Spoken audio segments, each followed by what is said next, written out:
Then Okay, so now the recording started. Narayanan, if you are listening, please allow me to share my screen. Okay. then Balaji here, I need you Yeah, over. Balaji, now I can share my screen. Okay, that's Let great. anyone else the number. Sure. Sorry. Yeah, Balaji. Yeah, guys, just hold on. Yes, Balaji. Yeah, do we need to make anyone else host or this is fine? No, I'm alone. I'm alone. I mean, nobody else is there from our team. Okay, thanks. Okay, yeah, sure. Thanks, Balaji. Okay, guys. So now let's do one thing. Let's start. Now the recording has started. I have the required permissions. Let me start the actual revision session, and then I will come back to your questions and we'll try to answer and sort it out. Okay. So one general question. Yeah. Final last one. Yes, go ahead. Sir, as per the difficulty level, can you tell that quiz 2 CT is less than or equal to mock or more difficult than mock? See, now you have seen 8 weeks, right? So whatever you saw in graded assignments or in mock, it will be on same lines. Okay. I will not say exactly like mock, graded assignment, practice assignments, whatever you have seen so far in first 8 weeks, right? It will not be different than that. Okay. If you whatever you have seen, it will be all the questions will be pretty similar to what you have seen. Okay. I mean, at least difficulty wise. Okay, so I will now mute everybody and I'm taking down everyone's hands. And now I will start with the actual revision of for the quiz 2. And then I will come back to, whatever questions you have, right? So let me begin by sharing my screen and some slides, what I have. I believe this will help you in the preparation or clearing whatever doubts you had. All right. So as you can see, the content for this particular slides or for this particular presentation is list, insertion sort, dictionary, and then some comparison between index and key, right? So as I have mentioned, the syllabus for quiz 2 is week 1 to 8, but you already had one quiz earlier based on, first 4 weeks. So I am not going to focus too much on first 4 weeks. My major focus will be on week 5. I am starting directly with list. Okay, let me first stop this irritating noise. Okay, yeah. So first is list. Let's start. So some major points to remember about list. List is a collection of values stored in a sequential order. Okay, the important part over here is order. Any value which is stored in a list has its exact position. Okay, I mean, you can say, okay, this is the first value in list, this is second value in list, but that's not there in dictionary. Okay, so sequential order is important for list. Okay, next, lists can store values of different data types, right? As you mentioned, we can have integer, string, boolean, character, whatever you want in a list. There is no limitation on what type of values a list can hold, right? Next, list can store duplicate values, right? As it's self-explanatory, duplicate values are allowed inside a list. There is some limitation on dictionary keys, but that will come, that we will see later. But for list, there is no such restriction, right? Next is list preserves the order of elements in it, right? What does this, how this is different than this sequential order? Okay, how this is different is, as in, let's assume that there is an empty list and you insert one element into it, then that becomes your first element. And then after that, if you do plus some other element, then that new element becomes a second element, right? So in whatever order you insert those elements, that order is preserved. Of course, that depends on whether you are appending at the end or you are appending at the beginning. But irrespective of that, the order is preserved, depending on how you are appending the elements or inserting the elements into a list, right? So that is the difference between this point and first point. Next is, an element is a list, right? An element in a list can be another list or a dictionary, right? This is something which we usually refer to as nested list or nested. I mean, it's a nested list. Either it's a list of lists or a list of dictionaries, right? So inside a list, you can either have a list or a dictionary or just plain elements or any combination of this, right? As we said, values can be of different data types. So in a list, I can store one integer, one string, one dictionary, and maybe one another list, which is absolutely fine. There is no limitation of on data type of values inside a list, right? That is why all these things are possible. Then list is initialized using this square bracket notation, which is something which is you all should know. Then L, let's assume this L is equal to square bracket, or length of L is equal to 0, denotes that the list L is empty, right? So there are two ways to check whether a list is empty or not. Either you allot square brackets like this, or you can check the length of the list, and if it's 0, then that's how we can check whether the I mean, this is how we initialize the empty list, and this is how we check whether a list is empty or not. Okay, there is a subtle difference. This is how we tell computer that we want L to be empty, and this is how we check whatever L is there, it's empty or not, right? So that's the difference between L is equal to empty bracket and length of L is equal to 0. So if you put this inside if, then you will know if length of L is equal to 0, you might want to do some operation. Else you might want to do some different operation, right? So that's the difference between this. This is initialization, and this is checking whether list is empty or not. All right. So this is some basic points. And yeah. Sir, here, what type of order are you referring to? Is it sequential order? Yeah, sequential order. See, whatever element you insert in a list, right? It preserves the order. Whatever elements you insert first, that becomes the first element. Then you insert second, it becomes second element. If you enter third element, it becomes third element, right? That the order is preserved. But that's not the case with dictionary. That's why I mentioned this. With dictionary, there is no order, right? We call it random access. In dictionary, we never say this element is the first element or this element is second element. No, these elements are there in dictionary. That's why we don't know that order doesn't exist with respect to dictionary element. But with list, order is important. I mean, we'll go to the examples in next slide. Okay. Like for example, with respect to list, yeah. Like for example, in list, if we add an element, it goes in the end of it. No, it depends. That's what. Just hold on. Let me go to the next slide. Okay, I'll explain that also. Guys, maybe let me finish this. Most of your doubts will be cleared at the end of this presentation. If you still have doubts, I will revisit and we'll talk about it. Okay. So as this is plus plus operator, right? This plus plus operator is very important with respect to list. Why? Because this is the only way you can insert element or append an element into a list, right? And how that works, a list is equal to list plus plus list. So the point is, for this list this plus plus operator, it requires two operands, right? One on left and one on right. And the constraint is, or the limitation is, both those operands has to be lists. Okay, you cannot have just simple element, let's say 10 over here. No, that's not allowed. If you want to insert 10, you have to enclose that number 10 inside square brackets and make it a list. Okay, so the plus plus operator works only with both list operands on the and on the either sides of this particular operator, and the return value will obviously a list.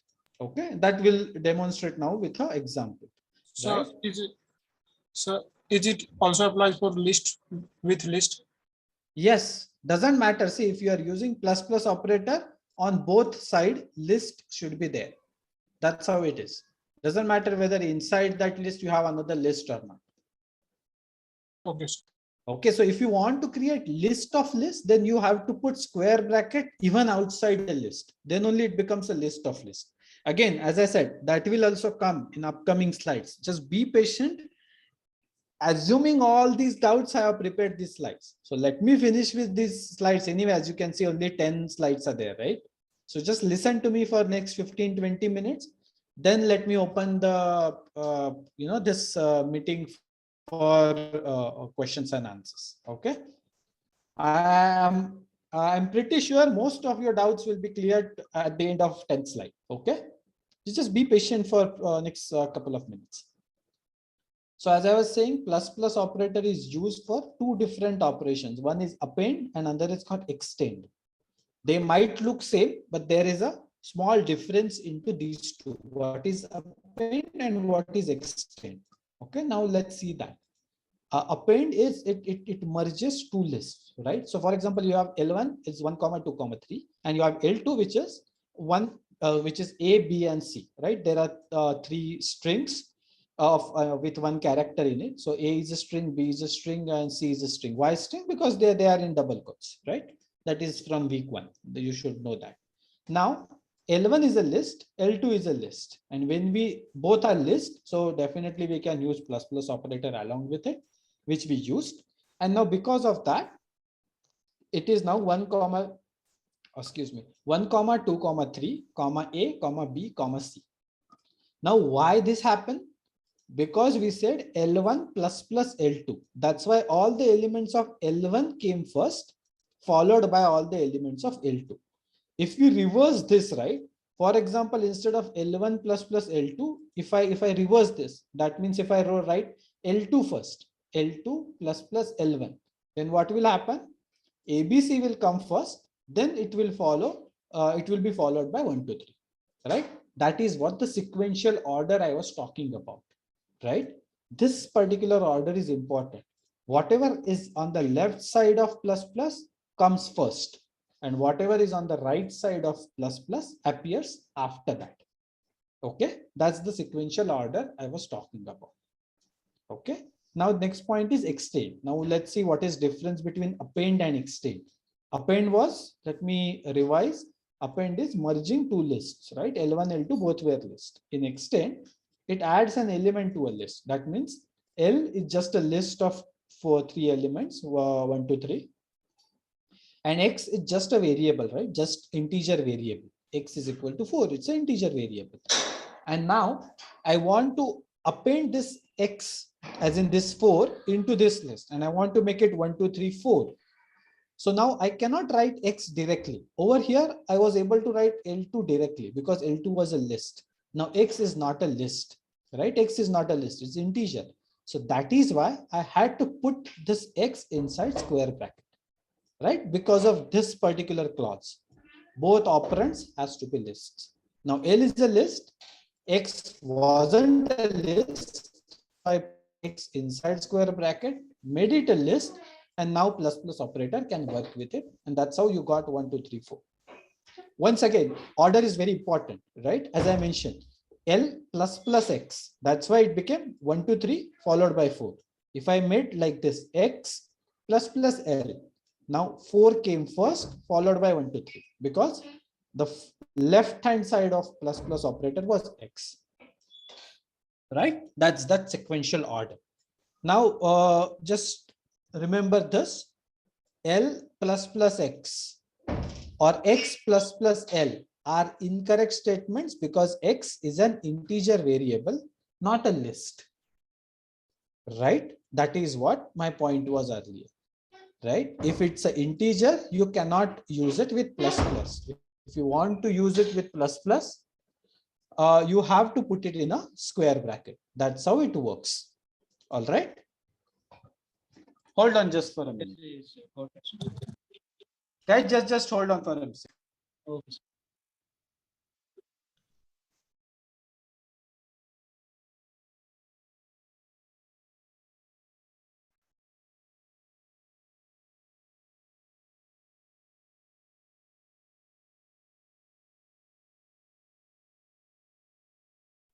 Yeah. So that's the point with respect to list, right? List append, list extend, what is allowed, what's not allowed. Okay, we haven't touched the nested part yet. We'll move to that. So far, any confusion? No, sir. Yeah. Sir, can we append an empty list to a list? Then it will be, remain as it is. Yes, yes, that is allowed. That is allowed. That is allowed. Okay. Say, for example, in this case, right? Let's assume L2 is empty, right? But it's a list. L2 is an empty list. So you do L1 plus plus L2. Ultimately, result is just 1, 2, 3. Yes, sir. Okay. Right? That's possible. Okay. Okay. Sir, So sir, with that, can we now let's delete? move to next Can we point. remove something from the list? No, we do not have delete function. I mean, we have not described any function for delete purpose. Okay. So the best way is, I mean, you can delete using the rest or init, right? Rest removes the element. Init also removes the element. That's possible. That's how you can shrink list from the start or end. That's possible. Okay. So that's our next point, right? We'll continue with this and we'll come to those functions also. Right. So after these basic lists, now we'll talk about nested list or nested maybe a dictionary inside list and all those different types of nestings. Okay. Sir, So adding list to a list. Yes. sir, for alphabets, we have to not to put square brackets, sir, while appending. You have to. Where I have not put brackets. No, sir. You said that for numbers, for integers, we have to put square brackets. So Anything which is not a list, you have to put brackets. okay, sir. Remember this rule. Both the operands of a plus plus operator has to be lists. Yes, sir. Okay. It may be integer and alphabet. It can be integer, it can be character, string, boolean, another dictionary, doesn't matter. If you are using plus plus operator, both the operands has to be lists. That's how it works. And alphabets are inverted commas. Yeah, that's fine, right? This is weak one. You can put alphabet in a double quotes also, right? It's a Yes, string. It's a string sir. of length 1. Yes, a string. Yes. It's a string. Doesn't matter. I mean, you can put it in a single quote, make it a character. You can put it in a double quote, you can make it a string. There is no Yes. limitation on that, right? String can be of length 1. Yes, sir. Right? Thank you, sir. Okay. Fine. So let's move to back to this slide. Okay. So adding lists into list, right? So for example, let's say L is an empty list, as you can see. Okay, why it's not highlighting? Yeah. L is a list, empty list, and then L1 is a list with 1, 2, 3 in it, and L2 is ABC. Now I have not put any, as you can see, right? No single quotes are there, no double quotes are there. So you can assume maybe ABC are variable or something like that sort, right? That's possible, right? You can add variables also. I mean, using variables, you can add values into a list, right? Like what we did in the last slide. We added X, but ultimately in a list, the 4 got added, not X. Something of that sort. Don't worry too much about this quotes and all that at this point of time. Do not worry too much, okay? The point is to focus on lists. Okay, so after this, what we have, L is equal to L plus plus L1, right? We are doing L plus plus L1. So that means what? L is an empty list. And in that empty list, we are appending L1. L1 is 1, 2, 3. And now if you see, L1 was already a list, right? L1 was already a list, but still we added L1 into square brackets to make it list of lists. Somebody was asking earlier how to create list of lists, right? L1 was already a list, but still we added that inside square brackets. And that is how we got this nested list. Okay. So the way to create nested list is, even though you have a list, you put it in a square bracket. Same like, again, we did same thing again. L2 is already a list, but still we added L2 in a square bracket. And that's how we got 2 lists inside the outer list. Right? Nested lists can be created like this using these kind of notations. Now next is adding dictionaries to list. Okay, adding dictionaries to list. Same, instead of L1 and L2, now we have D1, which is a dictionary, and D2 is a dictionary. L is still a list, empty list. Now we have to see how we can add this dictionary D1 and D2 to a list, right?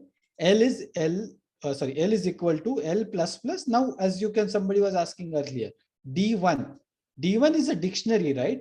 So we cannot add it directly to a list. That's why we had to put it inside a square bracket. And this created a dictionary inside a list. Then we repeated same thing. Now we have two dictionaries inside one list. Now these are Sir, Yeah. one question. If we just add L1 and L2, so that will have only the elements, not like the nested list. correct. If you do L1 plus L2, right, it will be like this. Correct. This is L1 plus L2. But this is different, right? You put that L1 or L2 inside square bracket, even though they were lists. That's why it created that nested list. Okay. Sir, you have said for appending the list, you must use square bracket around the whatever you are appending to. Yes. So how can we like L plus one? We have to keep the bracket also, na square bracket also. See, who's that? Aditya, right? Yes, sir. So Aditya, as I was saying, if it's already a list, then you don't have to. L1 is a list, L2 is a list, so it is allowed. That's my point. Okay. If it's already a list, then you don't have to worry about all this. This is how you can append. This is what I explained right earlier. Okay, If got it is got not a list, then you have to worry about whether to put it in a square bracket. Or not. Yes, Say yes, X was yeah. not a list. So square bracket was required. L1 is a list, L2 is a list, so it's okay. Okay, got it, sir. All right. Got Yeah. it. Sir, if there is a dictionary inside the list, then how can we access the value of the keys of the dictionary? Okay. So tell me which value you want to access. I will tell you how to access it. Just, I mean, let's take this particular example. Yes, sir. Okay. Okay. Now this is L, right? Currently, this L is a variable. This L variable, the value inside that L is this. Now tell me which value you want to access. 2, sir. 2. This 2? Yes, sir. Okay. So this is a key, right? Yes, sir. 2 is a key. So, okay. Okay. So first, in order to access Sir. this 2, you have to access this dictionary, right? Sir, just a minute. Sorry for interruption. So Yeah. 2 is not a key, huh? Key 2 is is 1. a key. 2 is a key. Yes, sir. 2 is a key. Yeah, and 4 is a value. Oh, yeah, okay. 2 is a key. Correct. I thought 1 is the key and 1, 2, 4, 3, 9 is the data. Sorry. See, over here, key 1 is a key and value is also 1. 2 and 4, 2 is a key. I'm 4 missing is that value. colon sign. So that's it. Yeah. Okay. Is it now? It's better. Is it clear? Yeah, sir. Yeah. Okay. So, okay. Who asked that question? May I know your name so that I can? Yes, sir. Rajiv, sir. Rajiv. Yeah. Okay. So Rajiv, in order to access this 2, what you have to access first? You have to access this dictionary first, right? Yes, sir. How can you access that? This is first element. So you can do first of L, right? First of that. Yes, sir. First of L will give you entire dictionary. Then you can do the keys of that. So you can write something like Is key, sir? not is key. Is key is to check whether it's a key or not. We want Inside a dictionary. To access. Yes, sir. This is to access. whatever I'm typing, is it visible in terms of Yes, sir, it's append visible. here? It's Yes, visible. sir. Yes, sir. Okay. So what this will do? I can't increase the font of this, but I think it's readable. Well, Keys this are will first. return the list of all the keys Yes, in sir. any order. First So element. what- First element of a Keys of list. first element. So keys of first of L, it will give a list, right? 1, 2, 3. Yes, sir. It will hold this 1, 2, Yeah. 3. 1, 2, I mean, 3. it can be in any order, right? Keys returns a list, but order cannot be predicted. But it will have 3 values, 1, 2, 3. So either it 1, 2, 3, 1, 3, 2, 3, 2, 1 in any order, but it will have 3 values, 1, 2, 3. And that's how you can get the keys. So Rajiv, is it clear? Yes, sir. That's how you can get that 2. You cannot get directly exact 2, right? If you want to access, I mean, if you already know that there is some key 2, then you can do even something like this. If you already know, right, that there is some key inside the dictionary, which is 2. So first of L, this will give you a dictionary, and First on dictionary. that you can do 2. Okay. This might be a bit complicated. Don't worry. Most of the questions you will not require this, but somebody asked, so it's my duty to clear, answer this. Now this will give you answer 4, right? Yeah, this. Yes. Right. First of L is that dictionary. On that you are accessing 2. It will give you 4. Oh, yes, sir. Right. So if this is too difficult, maybe you can create a dictionary. Let's say D1. First of L is D1, and then on D1 you can access 2, which is equal to 4. Is it fine? Yes, I got it. Yes, sir, yes, I got it. Thank you. Okay. Sir, as you previously wrote, sir, D equals to keys first of L. So why it would be only 1, 2, and 3? A, B, and C should key or also the keys. No, but I said first, right? What is first of L? First of L. So this is what I did, right? Yes, sir. What is first of L? So Dictionary. This is this dictionary, right? Only D1. this highlighted dictionary, right? The second in dictionary that, will not count, right? sorry, it's a list. Okay. Understood, right? The whole is the dictionary. Okay. Yeah. Sir, instead Yeah. of keys, if you Yeah. write value of first of L, then 149 would appear, right? No, there is no values function. You have only keys function. Where you saw values function? We never had such a function in city course. Yes, sir. There is no values function. There is only one function called key. Okay. Then only there is one method to access this value. That is, we have to put the key to Yes. specific value. Correct. Okay. Okay. Yeah. So shall I continue with next slide? Yes, sir. Yes, sir. Okay. Yes, sir. Is it helping in any way? Yes, sir. Yes, Yes, sir. Yes, sir. Helpful, sir. Okay. So now, as I was talking, now let's talk about all the functions which are based on lists. Okay. So let me first tell you the structure. The first column is the input to a list L. So first, you have to assume that value of L is first empty, then it's 10, then 1, 2, 3, and so on, right? And based on these particular values, I'm going to execute length, first, last, rest, and init. All these functions one after another, and we'll see what the values we get as a return type. Okay, as a result of it. So currently, let's assume L is empty list. So length of L will give you 0, and the data type is integer. Okay, first of L is undefined. Last of L is undefined because there is nothing, so you cannot say first and last, so it's undefined. Okay, whereas rest of L, what is rest do? It Except reserve the the first first Choose the and- first Except the element. Yes. Right? Yes, It sir. gives Except you, the first element. yeah, all the elements except first. Yes. That means it's already there are no elements. So if you remove first and give rest, that means again still it's empty. Okay. Yes. So rest of empty is empty, and the type is, data type is list. Again, same thing for init. Init is opposite of rest, right? It removes last element and gives all the elements except last. So again, init of empty is empty list. Okay. Now let's move to, in every row of this table, the complexity will increase. Okay. Earlier we started with empty. Now let's have one element inside. Now length of this is 1. Type is integer. First is 10, last is 10. There is only one element. So first and last both will give you 10. Type is integer. Now rest and init, in this case also they will be empty. Why? Because we are supposed to remove either first element or the last element as per rest and init. But as we know, first and last both are same elements. Rest and init output will be same, which is empty list. Okay.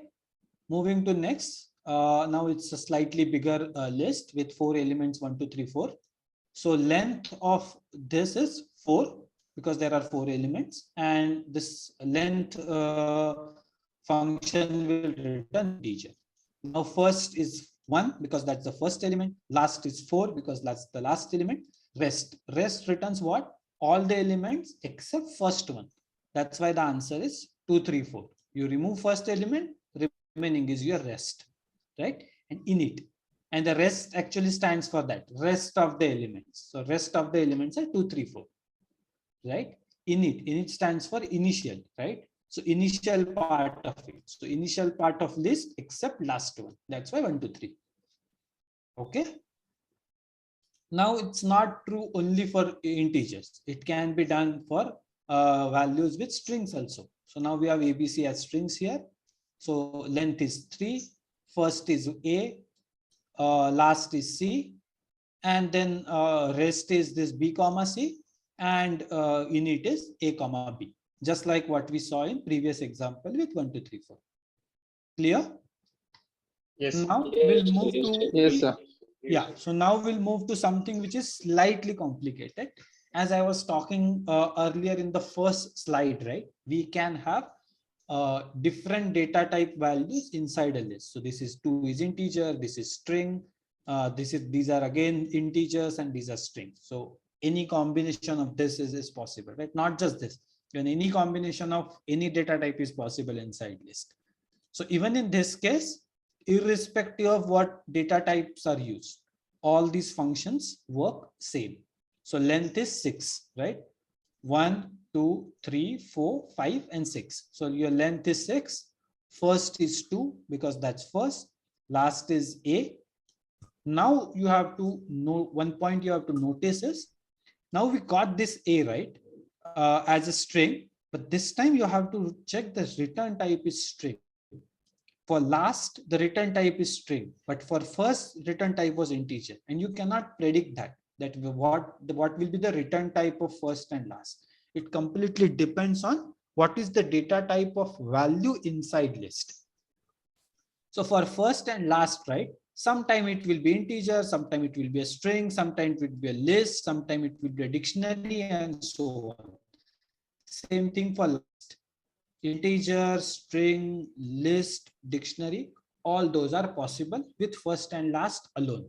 Why? Because it purely depends on what is the element inside list.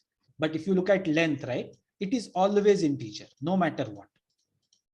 Because length is always be an integer number. Whereas rest and init, again, it will always be a list. Right? You just have to remove either first element or last element, remaining list remains as it is. So rest and init will always give you a list. Length will always give you an integer, but first and last will give you all types of data types possible. I mean, at least it's possible, depending on whatever the values which are stored inside the list. Sir, is it possible to store value of list without key? Value of? List without key means we are not entering the key, we are only entering the value. Okay, hold on. List doesn't have keys. In the first place, list is different. I think you are talking about dictionary. Oh, in last slide we saw that we are appending dictionary into list. Yeah, in last slide we were appending dictionary into list. D1 and D2 were dictionaries. Okay. Okay. Yes. Okay. So we can input float data type also, sir. Yes, we can. Okay. Instead of this 3, I can make it 3.5. No problem whatsoever. Okay. Yes, sir. Yes. Yeah. Even you can insert Boolean also. You can insert true. You can insert false. No restriction on that. So 3.5 will be a float or no? Yeah, it will be a float. So what's the problem in that? That's the point. We can insert float also. Okay. Okay. Yes, sir. Yes, sir. Okay. So now we can insert any data type, sir. Sorry. We can insert any data type. We can insert what? Any data type. Yes, Yeah. any data type. Any data type you can insert. Only thing you have to remember it, if it is not a list, you have to put that value inside square bracket. Then only plus operator will work. Excuse me, sir. Yeah. If in a pseudocode there is a first of empty list or last or empty list, then it will be an error, or what if we have to find the error in this on that pseudocode? Okay, now you refer first row. This is empty. Yes, sir. Rest of empty. What it says? Empty list. Empty list. Init of empty. What it says? Empty list. Right. So just follow that. But if you do first or last of empty, then it is undefined and that's error. Okay, sir. Thank you. Okay. Okay. For this, you should refer. There is one tutorial for where I have explained 5.1. 5.1. Yeah, 5.1 tutorial 5.1 where I have explained this particular part explicitly. Okay, sir. Okay. Yeah. Okay. So now moving to last 3 rows of this particular table. Now this is list of list. Now length is 3. Why length is 3? There are now 9 elements in it, but that's not how it works. Yes, At the sir. first level, this is the list. In that original list, there are 3 elements. What is first element? This entire list 1 to 3 is a first element. 1, 4, 9. This list is a second element. 1, 8, 27. This is third element, and that's why the length is 3. First is this entire list. This entire list 1, 2, 3 is a first of this L. Last of L is this entire list 1, 8, 27. Rest is these 2 lists inside the outer list, of course. And then the init is these 2 lists inside the outer list. Similarly, now we'll see that dictionary in the 2 dictionaries inside a list. Once again, length is 2. Why? Because there are only 2 elements. First, separated by comma, then second element. Doesn't matter how many elements are there inside those elements. That's not what this length function will do. Length function will check only how many elements are there at the top level, right? Inside this original square bracket. And there are only 2 elements. That's why it will give you 2. First is this dictionary. Last is this dictionary. Now rest will give you only this dictionary because you have to remove first, and init will give you only this dictionary because you have to remove the last one. Okay, and then the last row over here, which is even more complicated. It's a list inside which there is list as well as dictionary. As I said, that's absolutely fine. It's allowed. So in such a case, once again, length is 2, but first is list, but last is dictionary. Now, can you see earlier, at least first and last, all data types were same. But here, if you see, first is list, but last is dictionary, because that is how values are stored in a list, which is allowed. Okay. Then rest. Rest is what? Again, you remove first element and only give last element in a list. I mean, all the remaining element, not last, all the remaining elements in the list. That's why this is our rest and this is our init. Okay. Any doubts in this particular table?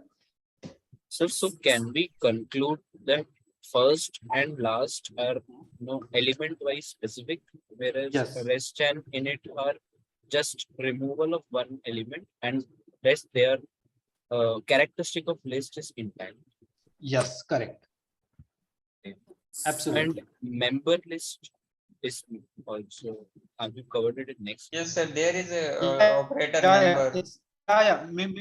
Member function is there. That is there in next slide. It is there. I believe it's. I hope it's there. Okay, no, sir, member is okay. not there. I think I forgot that. But anyway, I'll just tell you what member is. See, member is a function. It checks whether a particular element is inside a list or not. Okay. Let me just highlight and start typing here. Okay, so let's say there is L 1, 2, 3, and then I have member of L, let's say 2. What it will return? True. It will return true. Why true? Because the element 2 Member, is there yes, in sir, L. list. Yes, Yes. element 2 is a member of L. List so it L, returns yes. true. You might make it 20. Now it returns Yes. false because Sir, 20 is not there in the list. We can search for any random value inside the list. Yes, you can. Using member, you can check whether or not this particular value is there inside a list or not. Okay. So It's sir, not just suppose- value. I can even check for integer also. Let's say I do this. X is equal to 3. Still in this case, this particular line will give you true. Why? Because X is 3 and 3 is there in the list. Sir, what about the list of list? Then we can search for the whole list, no member for the member whole list. Yes, yes. What you're saying is correct. Let me immediately take that example also. Maybe 10, 20, 30.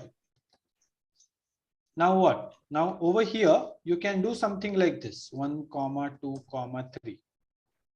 Now it will return.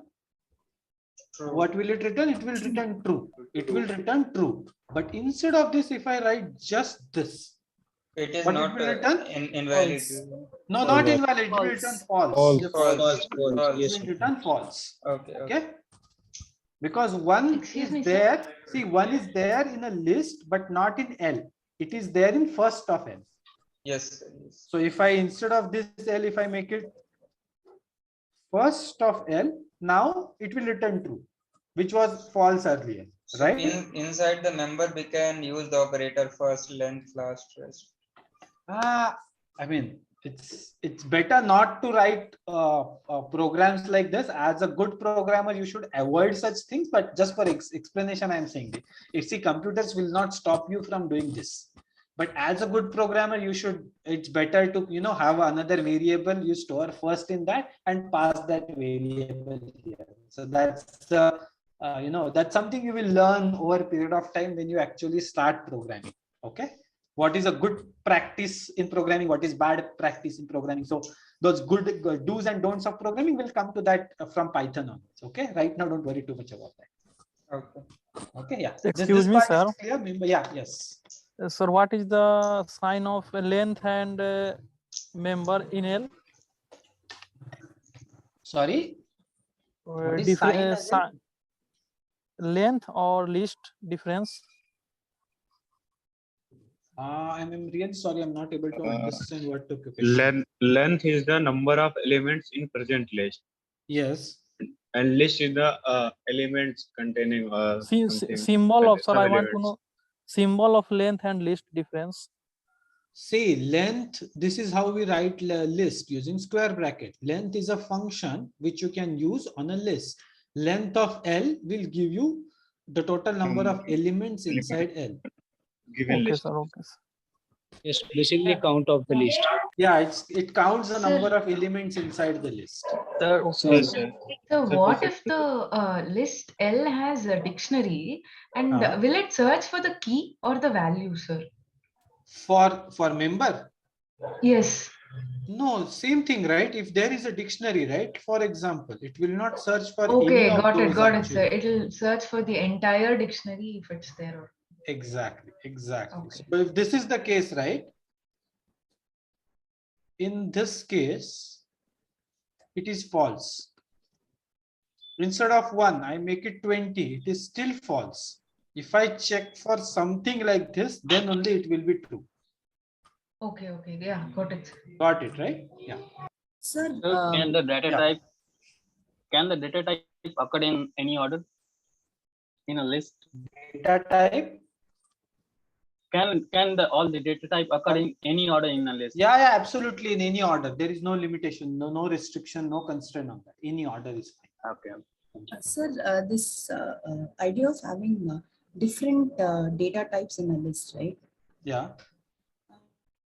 How do I access those? I mean, they are all different data types, right? Correct. So if I have to, I mean, runtime, I have to iterate through the list. Yeah, using same for each X no, but or for it each. becomes difficult, no? Like each one is a different data type. So I can't actually assign to any variable because it keeps changing and I don't know what I'm going. Correct. So what is the point of having a mixed data type in a list? Because it makes sense to have the same data type that only then I can use the list for any purpose, right? So I'm not getting it. So Lakshmi, your point is absolutely valid. It doesn't make much sense to have various different data types in a list, but sometimes it is actually required. If you have some fixed size, right, or I mean some list which is of fixed thing, you already know in advance, then accordingly you can access it using first, last, some combination and all that, right? Okay. So I mean, as you said, right? It doesn't have too many of applications. It is rarely used, but the provision is there. That's the point. Okay. Pair or triples. Pair or triples. Yeah, that pairs and triples is something same, right? I mean that pairs and triples is nothing but what? It's a list of list only at the end, right? Only thing there is a constraint put on top of it, that every inner element is of size 2 or size 3. That's the only constraint put on that.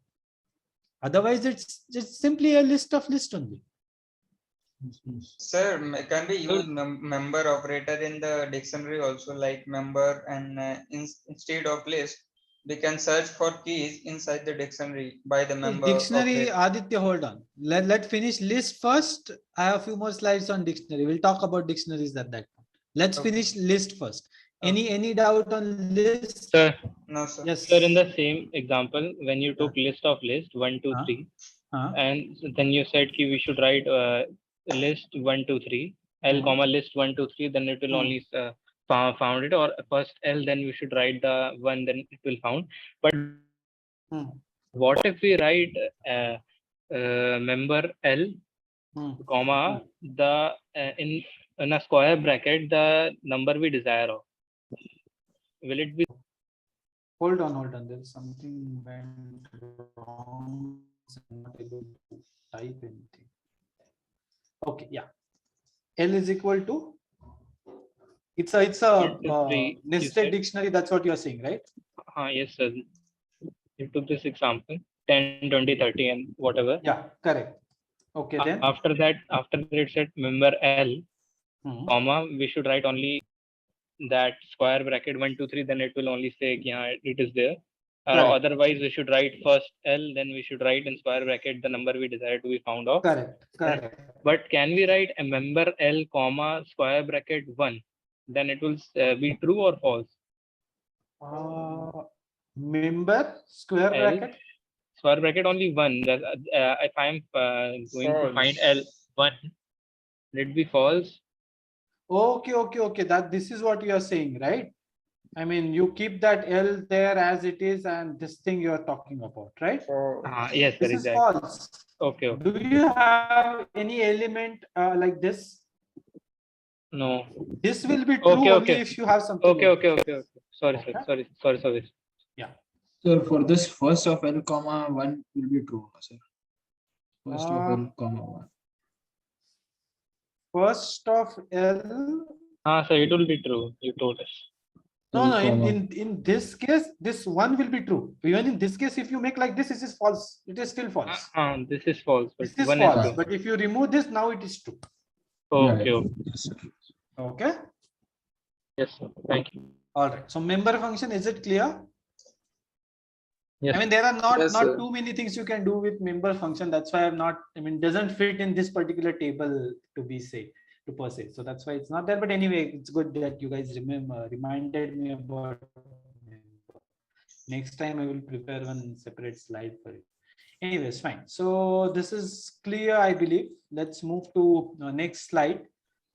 And that's where our insertion sort starts, right? I mean, this is application of list. So we'll quickly do a small experiment on this insertion sort, how it works, and then we'll move to dictionary. Okay. I mean, these are the only points in week 5 to 8, right? So let's consider this example. Our input list is 52134. And we have created another variable called sorted list, which is empty at this point. Then what we are supposed to do is we want to sort this particular list. How to sort this? We have written a loop for each X in input list in this list. So this X will go from 5 to 2, 2 to 1 to 3 to 4, right? And for each of those elements, we are calling another procedure. The procedure is insert an element, right? So we are calling this particular procedure along with this empty list and one element at a time. So this is the particular function which Professor have explained in the lecture, if you guys remember, right? And we even had many questions based on the insert an element procedure, even in the activity questions, and even in practice assignment, graded assignment, and so on. right? So we supposed to call this particular procedure for every element inside this. Now that procedure is there. I'm going to see whether I've written that procedure here. Yeah. So let's look at that procedure and how exactly this entire list will be sorted. Originally, as you can see, it's not sorted, and I want to sort it in ascending order. Okay, I just took the liberty and assume I want it in ascending order. Okay. So now let's see how that procedure works. Only thing remember is we are calling this particular procedure for every single element in this list. First for 5, then for 2, then 1, then 3, and then 4. The value of x will be like that. Okay. Now look at this. This is that particular procedure, and this is not at all new. This is exact procedure which I have taken from that insertion sort lecture which Madhavan sir explained, and it's same pseudocode which he has. Okay, so do not worry too much about this pseudocode. I will not go into detail in detail explaining this particular procedure because it's something it's already there in the lecture. So I don't want to repeat that part. What part which I'm interested is this particular table, that how internally it will turn out, how it will execute, right? That's the part I want to explain to you right now. Okay. So there are all these variables and so on. So we have procedure call, right? How many procedure call total? There are 5. Why 5 procedure call? Because there are 5 elements. So this for each loop will have 5 iterations, and because of that, this procedure will be executed 5 times, every time with new element, right? So procedure call 1, 2, 3, 4, value of x 5, 2, 1, 3, 4, right? Initial sorted list, you know, it is empty as we begin with. Then we have something called as temporary list, which is again empty. We have one Boolean variable inserted, which is false at the beginning. And this ELE is not even, we have not yet started, so it's still nothing, it doesn't exist, right? Because we have not yet started with for each. That's where we stand. Now for each loop will not execute because SL is empty. SL as in this particular SL, right? Because initially we passed as per the previous code, if you remember, we are passing this sorted list. I mean, sorted list is that SL, it's same thing. Sorted list or SL are same things. So initially it is empty. So that means we are trying to iterate over an empty list, which is not possible. And because of that, the first iteration, this entire thing will not execute. As in, this particular block will not execute. And because of that, this particular if will execute, and that 5 will be appended to the list, because not of inserted. As you know, inserted is false, not of false is true. So temporary list is equal to temporary list plus x. Temporary list is empty, so you simply append 5 into it. So earlier it was empty, now it became 5 inside it, because inserted is equal to false, right? So that's the end of our first iteration of that original for each we were talking about. Second iteration. Now in second iteration, what is the value of sorted list? That element with 5, right? That list, the recently updated list, what we got, this 5. Now this gets copied to over here, right? Why? Because we have assigned whatever it returns, we have assigned that to sorted list. So now this is not empty anymore. It is a list with one element in it, which is 5. And that 5 is here. Now next element is 2.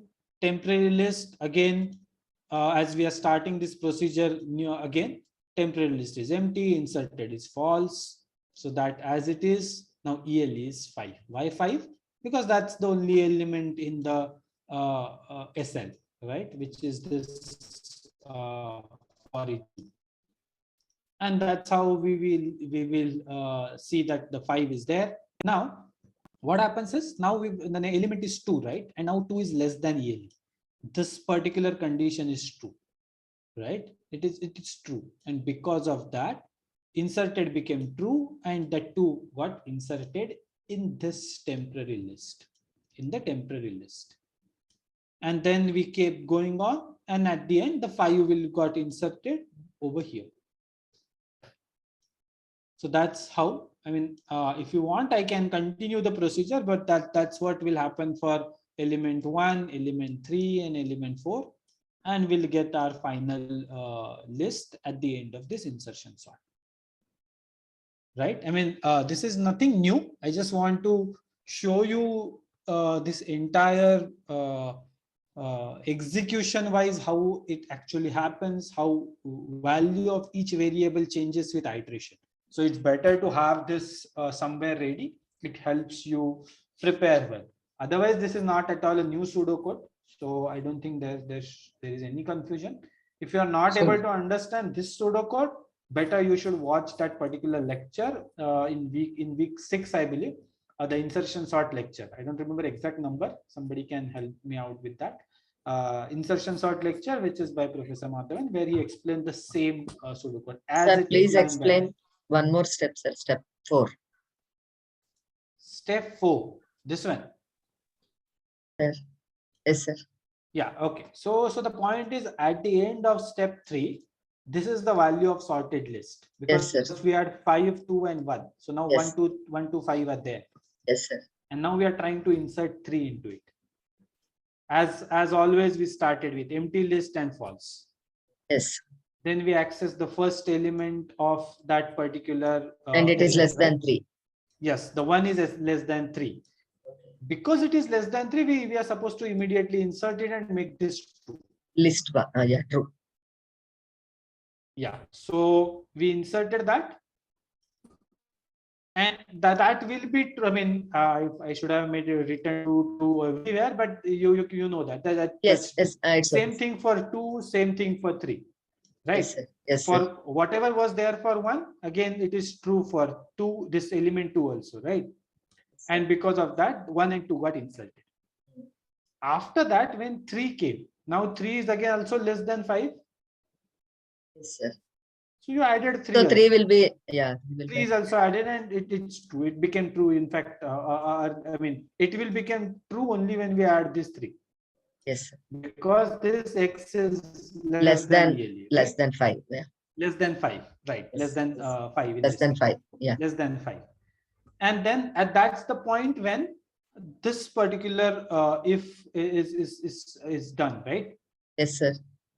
And this particular thing is done. And now what we are supposed to check is this, it's remaining element, right? Remaining element of ELE that will get updated, inserted over here. It will come out of this loop. Yeah, this loop terminates at some point, right? Yes, sir. Right. This loop terminates when see what is happening. This thing is still inside. Where this thing is written. This will be inside for each loop.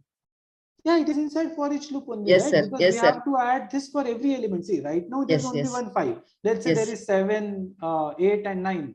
So we have to execute this particular line for those elements also, right? Yes, sir. So assuming that there might be more elements, we have to keep this inside for each loop. Okay. We have to do this for every element in that particular sorted list, in this original SL list, right? Yes, yes, sir. That's why 5 is there. Only if it is x is less than ELE, you do this. These 2 steps. Or else you keep doing this for every iteration. Okay. Right. So every iteration, this 1, 2, and 5 are going to get inserted into this list. This 3 will come only when this is true. Yes. Then inserted becomes true. Yeah. The 3, this thing became true only when ELE became 5. That's why 3 got inserted. Otherwise, we could have continued with 1, 2, and 5. Instead of 3, let's say it is 30. Then what happens? That This is not less than never 5. becomes true. Yes, sir. This condition never becomes true. And so we insert, because of this, we will get 1, we'll get 2, we'll get 5. And then the this inserted remains false. And because of that, we will insert that 30 at the end because of this if. Yes.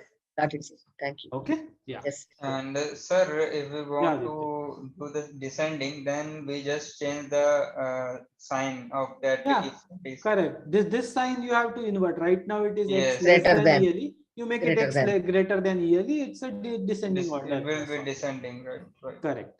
It's that easy, right? Yes. Okay. Okay, then if that's the thing, shall we move to the next slide? Yes, sir. Sir, just one last one. Yeah. Here, I think sir used that if else block, and I also saw in very 2-3 questions that for one condition it is given if, and if condition is not followed, then they have followed it else.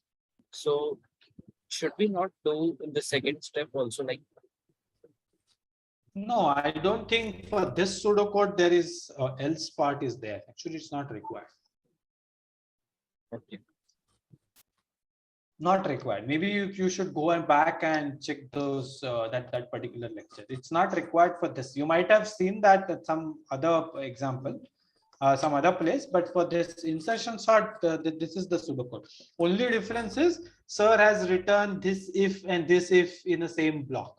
I mean, he has written not inserted and x less than.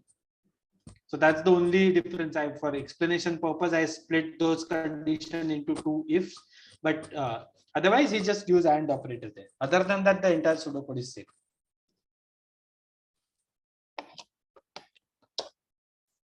Okay.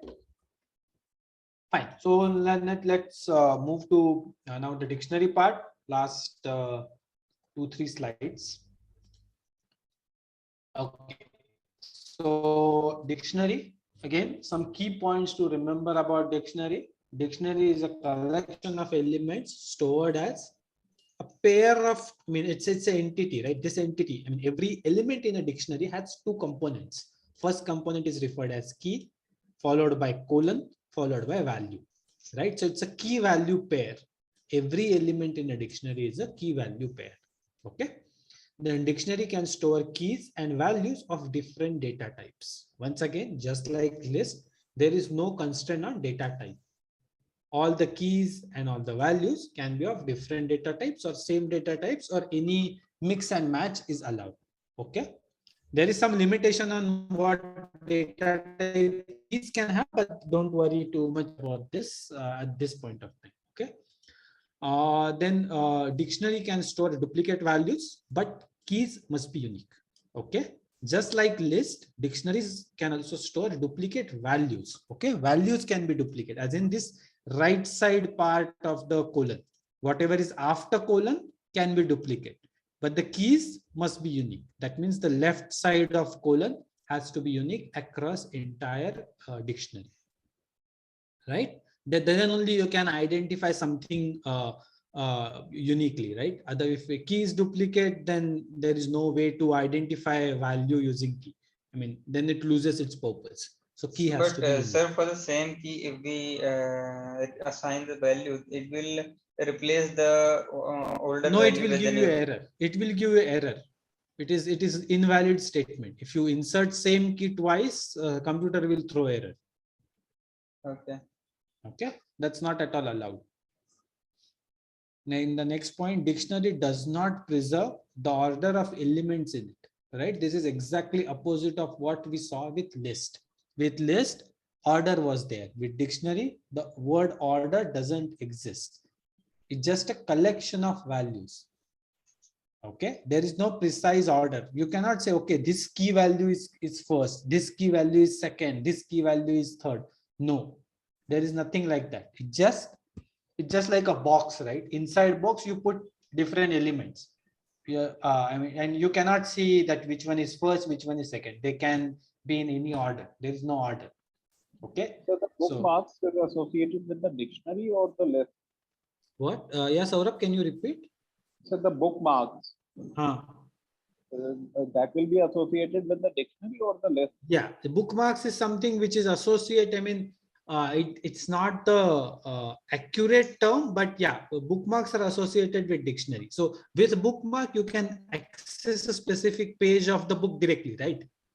Right, sir. That's exactly the point over here. With key, you can access a specific element directly. You don't have to do that for each loop for the dictionary. So Right, but was introduced in the list. I mean, the first video of the list. I mean, in the first week of, I mean, in the 5th week, the first lecture. That was associated with the bookmark. The notion of bookmark was introduced there. Yeah. So okay. That should have been introduced in the. No, that's what I'm saying, right? The way professor have explained is different thing. They have explained that they have even used those bookmarks for sorting also, right? So they have used for different purpose. You don't. That's why I said bookmark may not be a good example in order to explain any of this. Bookmark is slightly different, and list and dictionaries are slightly different. So that's why initially when I started explanation, I said, right, it's not a good example. So do not relate. It's better now you don't relate bookmarks with either of these two, to be honest. Okay. Yeah. Okay. Yeah. Aditya, you're saying something? No, actually, I was saying same thing. So I'm clear now. Okay. Okay. Sure. So as I was saying, it doesn't have any dictionary doesn't preserve order of elements. Moving to next, a value in a dictionary can be another dictionary on a list, just like list values inside. Okay, the important part is values. Value in a dictionary can be another dictionary on a list. A key cannot be. There is some limitation on keys. Keys cannot be, I mean, you cannot use dictionary or list as a key. That's not allowed. But you can have values as dictionary, keys, nested lists, nested dictionaries, anything is allowed in terms of values. In terms of keys, you can use either strings, you can use float, you can use boolean, or you can use integers. Okay, there is some limitation on what you can use as a key. Why? That part I will not explain now because it's out of scope of computational thinking. That is something you will study in detail in Python. Which again, I only have recorded that lecture. You will see that in next to next month or something. When you do Python, you will know why that restriction is there. But for now, just remember, for key, it can be either integer, float, string, character, or boolean. But you cannot use list or a dictionary as a key. Is it clear? Yes, sir. Thank you. Okay. Why? Don't worry too much. As I said right now, you will get that in next couple of months. It's too complicated for computational thinking. That's why we did not explain that at this point. Okay. Then next is okay. This is done. Dictionary is initialized using this curly brackets or flower brackets or braces, whatever you call it.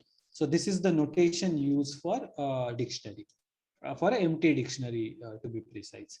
Then dictionary value is accessed using D square bracket inside key. Okay, so if you want to access specific value, like let's say this value of dictionary D, then you write something like this, D of key. This notation will give you this value.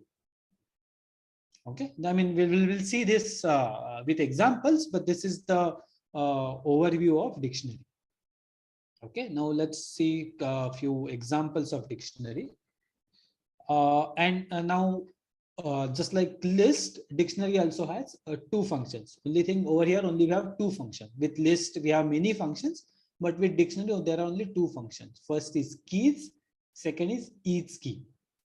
Okay, now first is what is keys? Keys of D, right? This keys of D function returns a list of keys present in the dictionary. Okay, returns a list of keys present in the dictionary. Now, this is what I was talking about. Now I will explain. I mean, this particular point will get clear even further. Dictionary does not preserve the order of elements in it. Okay. Now let's see that via using example.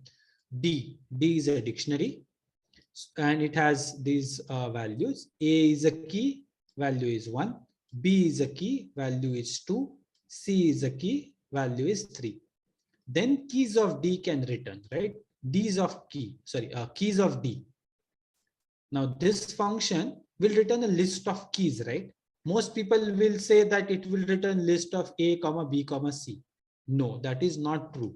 It can either return this or this or this, this. Either of these, or I mean, either of these lists will be returned as an output of this. Why? Because as I said, when on the paper, you have to write this like this, right? I mean, you cannot write on top of each other. You have to write next to each other. That's why I've written 1A followed by B2 followed by C3. But that doesn't mean that they are in this particular order, one after the other. This is not the order. It's just like they are stored in a dictionary. There is no order. Okay, that's the main difference between list and dictionary. That is why you may get ABC or ACB, BCA, BAC. Any order is possible. We don't know. In fact, every time if we let's say call this keys of D function, let's say 5 times, you might get 5 different outputs every time for same dictionary, which is very much possible. You can actually test this when you start writing codes in Python. You can see this actually happening, that okay, that you will get a different output every time when you get keys of D. Only thing is, there are 3 keys. You will get all 3 values in a list. So That is true. That will never change. Only thing which might change is order. Order of those 3 keys might change, but you will get a list of all 3 keys. Yeah, Aditya. What if we want to insert a key in the dictionary? Like if we want to insert something in the dictionary, yeah. Is there any particular rule? Like if we want to insert a list, then we have to append the both list. Both should be list. And is there any similar rule in the dictionary? No, nothing like that. As I said, you just have to have a key and a value. You can insert that key and value pair inside a dictionary. Only thing is your key cannot be list or dictionary. That's the only restriction. Okay. See, we do not have any specific operator as such for insertion in a dictionary, right? Over there, the plus operator was there, and that's why that operator had some restriction. Over here, there is no such operator. Yes, who was saying something? Yes, sir. Yeah, Vishwajit. Sir, if D is a empty dictionary, then keys of D will return an empty list. Yes, it will return empty list. Correct. Okay, then is key D and comma empty list will return true. No, it's not. It will not be empty list. Okay, let me come to that function. Then I will answer your question. Okay. Sir, it will return like A, B, C, comma, like repetition or not? What? Where repetition? Sir, the keys D return like A, B, C, and A, C, B, like that. Why you will get A, B, B, C, C? Why? I mean, there is no possibility that you can have duplicate keys, right? Okay, sir. Right. Keys in the dictionary cannot be duplicated. That's the point. You see, you have A as a key here, right? A Yes, key sir. is there. You cannot have another key with A. That's not allowed. Okay, sir. That's the point, right? Key has to be unique. Okay. Now, Yogendra, you have some roll number, right? Yes, sir. Can some other student get same roll number? No, sir. No, right? Same thing. Key cannot be duplicated in the same dictionary. Okay, sir. Okay, it can be duplicated in different dictionary. Just like your roll number is there in some other class, same roll number might be there, but in your same class, that's not allowed, right? Okay, sir. Yeah. Okay, now let's see this next function of, okay, before that I've written something. Dictionary does not preserve order, okay? Therefore, keys function can return the list of keys in any order. Yeah, okay. I'll already explain that part. So yeah, next function is each key. What this each key function do?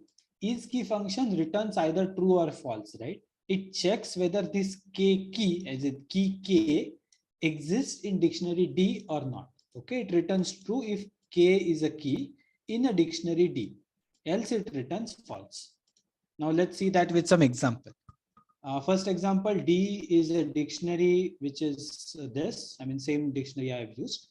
And then we are executing this particular function, is key D comma A.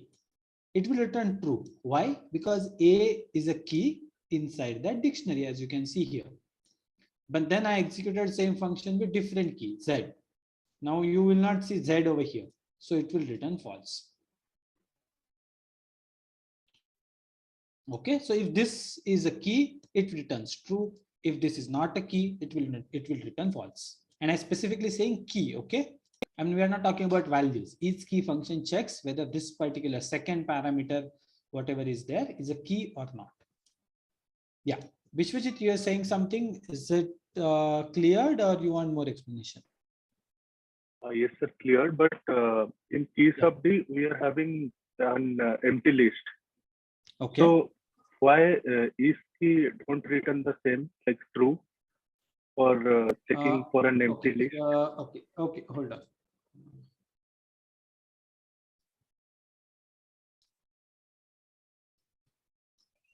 Okay, this is what you are saying, right? I have a D and it's empty, right? Let me put back the space so make it clear. And then you are saying each key, right? And you are saying D comma what? Empty list. Now you tell me that means what you are checking? We are checking whether empty list is a key in D or not. Is it a key? No. It can't In be fact, a you key. cannot even have list as a key, right? Yes, sir. We can't have It's dictionary an and invalid list. statement, right? Okay. It will be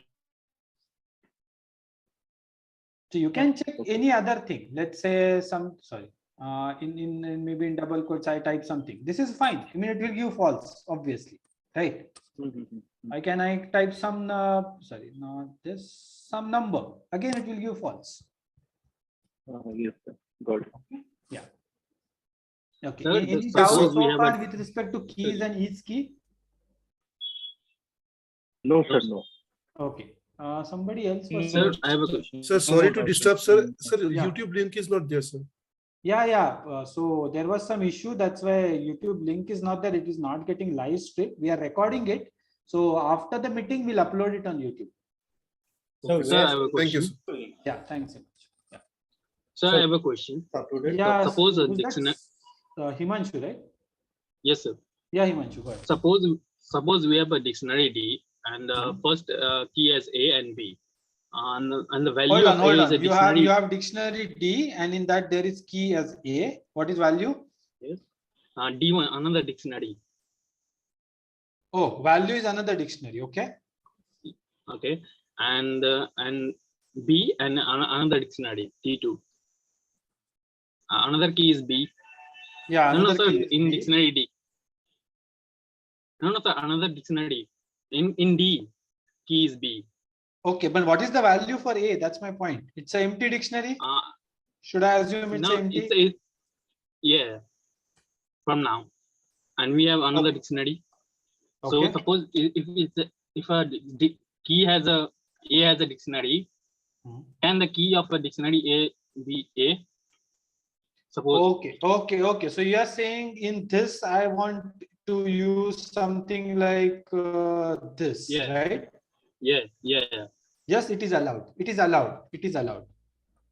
See what I said? You cannot have duplicate keys in same dictionary. This dictionary is different and the outer dictionary is different, right? Himanshu? Yes, sir. Yeah, and because of that it is allowed. You cannot have duplicate keys in same dictionary. Those are now, because of this nesting thing, they're in different dictionaries, and because of that it is allowed. Sir, it is a nested dictionary, right? Yes, it is nested dictionary. It is dictionary of dictionaries. Yes, thank you. It was also my doubt, sir. Thank you so much, sir. Okay, great. Thank you. Anything else? Or shall we move to next slide? Yes, sir. Okay. And somebody was saying, I believe, who's that? Hello, sir. Yes, hi. Sir, value cannot return in the form of the list. Sorry, Sudhakar, can you repeat? Sir, my doubt is value cannot return in a form of list. This is possible. Value can be a list. Value can be a list. Yeah, sir. Key can see. This is allowed. This is value, right? This is allowed. Yes, sir. Okay. Yes, sir. Key cannot be a list. My point is key cannot be list or dictionary. Value can be anything. Whatever you want can be a value. Yes, sir. Okay. All right. Fine. Next. Suppose, sir, can a sir, in the mock value be a test, dictionary? One person at a time, please. Otherwise, who's that? Somebody was saying in the mock test. sir, in the mock test, there is a dictionary model tick was used, a dictionary, but it was not initialized in that. So, is it how it is considered like that? Okay, we'll go to those questions later. Let me finish this. As I said, any questions on the portal or anything, we'll come to that. But see, this is a revision session, right? So my point is to revise all the concepts of the weeks, right? So that's what I will do. After that, if we have time, we'll do the regular open session. Okay. Okay, sure. Yeah. Okay, so then we'll move to next slide, and that's the last one. Many people ask this doubt on the forum and even live session. That's why this particular explanation of the differentiation between index and key. Right. First of all, index is something which you use only with list. List has index or indices. Okay. And keys is something which is used only with dictionary. Let's be clear on that. You cannot use index term with dictionary and you cannot use key term with list. Okay.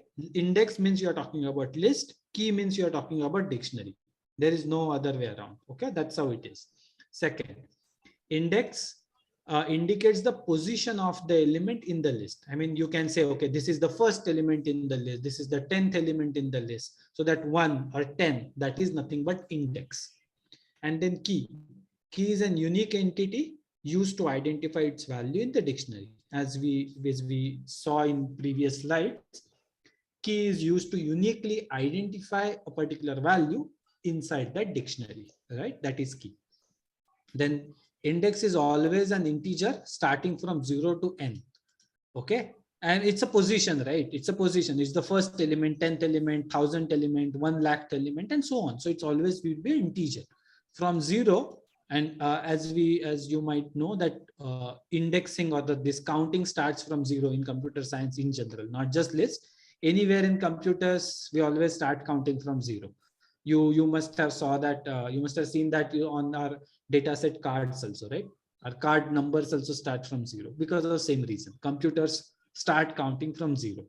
And n as in the length of the list. Whatever the length of the list, it can be any value. I mean, it's just like infinity, right? 0 to infinity, depending on number of values in the list, right? So important point to remember, it is always integer. Whereas key can be any data type except list and dictionary, as we discussed earlier. Okay, it can be anything. I mean, this data type can be anything. Sorry, key can be anything of any data type except list and dictionary. Okay, and that is what we have explained in the last row of this particular table. For example, let's say L is this list 10, 20, 30, 40. Then at index 0, we have 10, right? Index 0 is 10, index 1 is 20, index 2 is 30, index 4 is 40. That's what the index is. And then let's take example of this dictionary.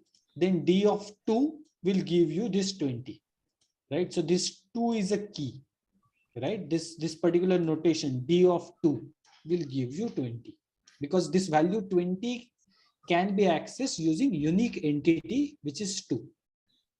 You will not see any 2 over here again. 20, there can be 10 times you can write 20. 1000 times you can write 20, no problem. But you cannot use this 2 again as a key. And that's why D of 2 will give you unique value from the dictionary, which is 20 in this case.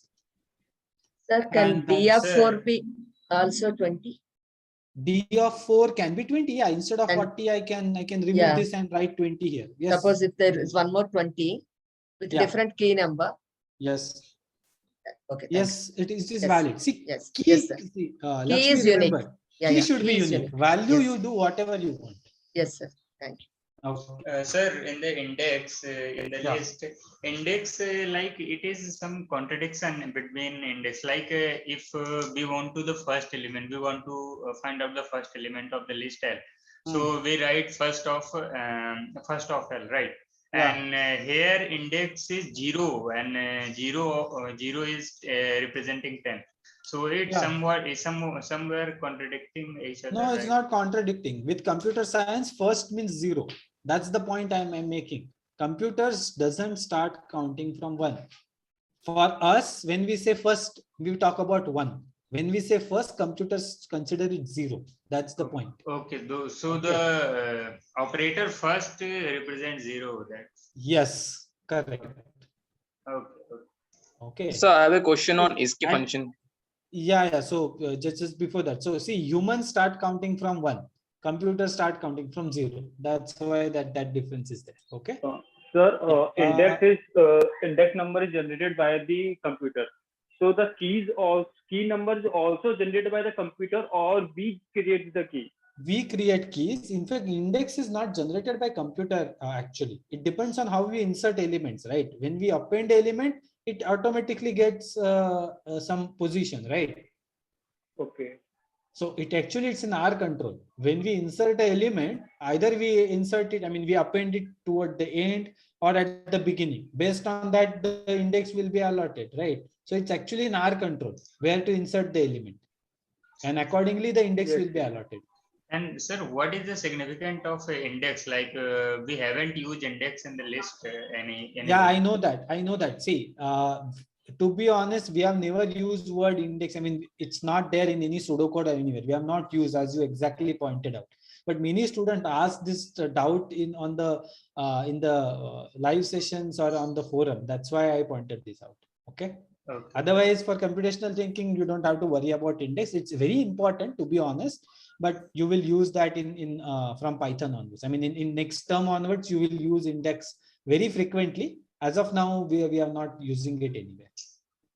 Okay, sir. So it's better to have this clarity at this point rather than going ahead in next semester with some confusion. So it's better to clear this out right here itself. Excuse me, sir. Yeah. Sir, I had a doubt that can a dictionary itself be a value of other dictionary? Yes, it's possible. Earlier I was explaining that, right? Okay, fine. So maybe let me take that example. Somebody was asking that there is a doubt. He has a doubt with. Yeah, sir.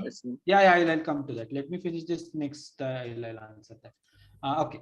So let's say you have this D, and in this you let's say have your first key is 1, and in that you can have another dictionary.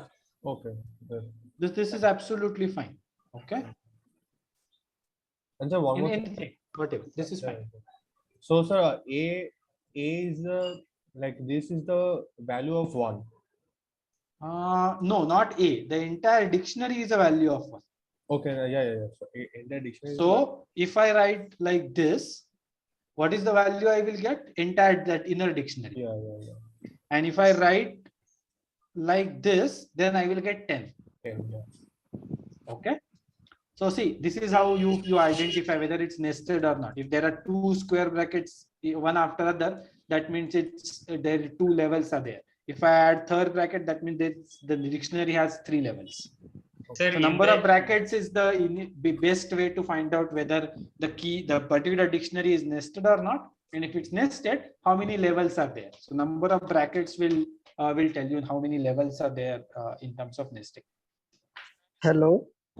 Hello. Yeah. Hold on. Somebody was earlier asking about each key. So let me answer that first. Aman, just hold on for a second. Okay. Okay, sir. So actually, it was my question.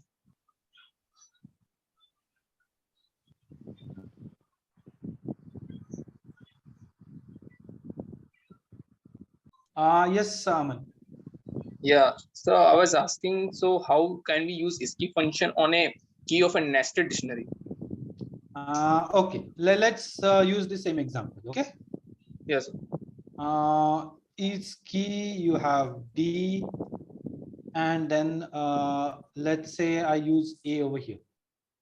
Now tell me what will be the answer according to you. Whether it's right or wrong, that I will check. Sorry. It will give false, I think. Correct. It will give you false. Absolutely correct. But now I make it like this. Now it will give true, yes, sir. Correct. So that you have understood it. Yes, yes. Okay. Your whatever your understanding is correct. Okay, sir. Yeah. Any other doubt? Yes, sir. I have a doubt, sir. Yeah. Okay. Who's that? Divyanshu? Yes, sir. Sir, what happens if you replace A1 with A as a key? Then what's the value of D of A? This is what you are saying? Divyanshu, are you there? Yes, sir. Yes, sir. Yes, sir. Yeah, it is true, right? So if you replace 1 by A, sorry, I can't see, sir. Replace 1 with what? A, sir. A, right? This is false. That's what I'm saying. This is false. Because A key is not, it's not the key for dictionary D. It is inner key, not for the outer dictionary. Okay, sir. He is asking to edit the key 1 as A of a dictionary D. No, I think this was his question. Anyway, I think Divyanshu, you are facing some network issues. Maybe you check your connection, come again. I will maybe ask again. I will explain again. I will move to next person in meantime. Yes, sir. I have a question. Yeah. If a dictionary D has the first key as A, so edit 1 as A. Okay. Okay. Okay. How will I identify is key? How will is key work? Yeah, so see, is key will work what? Like, see, what is key will do? Is key will check whether this key is there in D or not. It is there. Okay. It will return true. But at the same time, if you do this, still it will return true. Because D of A again has that A key. So for this, sorry. Yeah.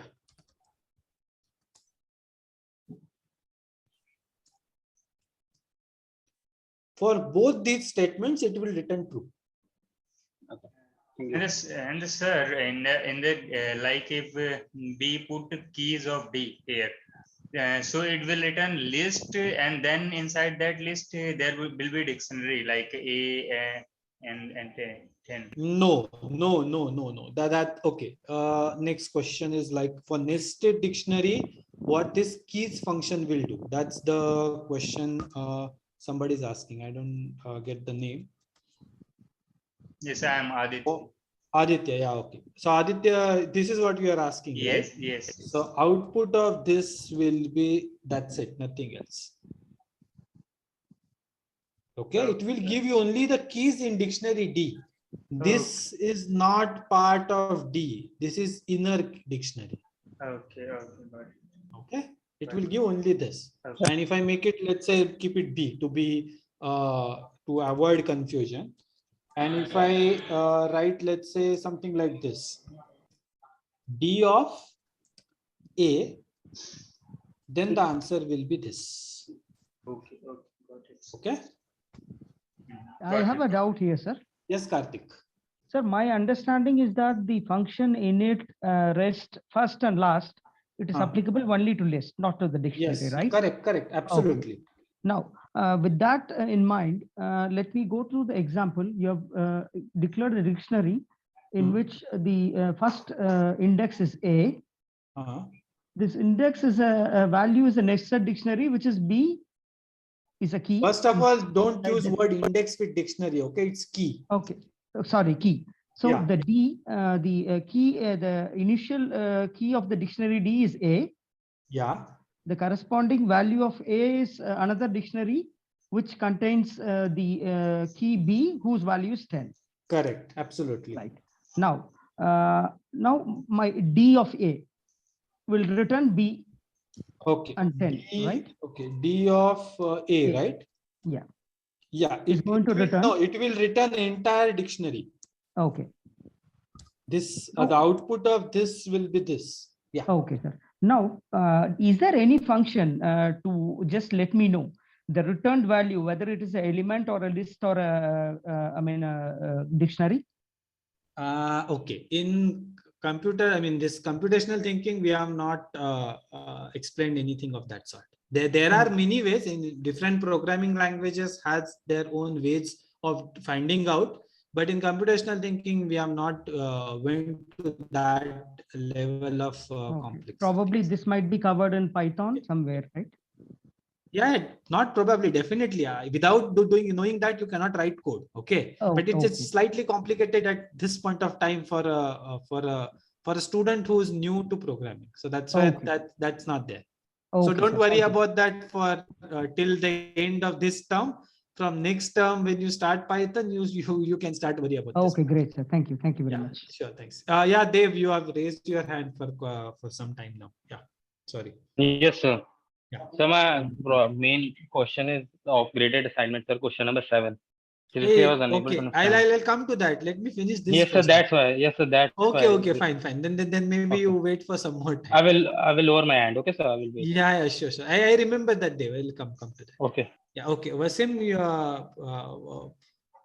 no, sir, Hello. not Wasim. Yeah. Hello, sir. Wamik, yeah.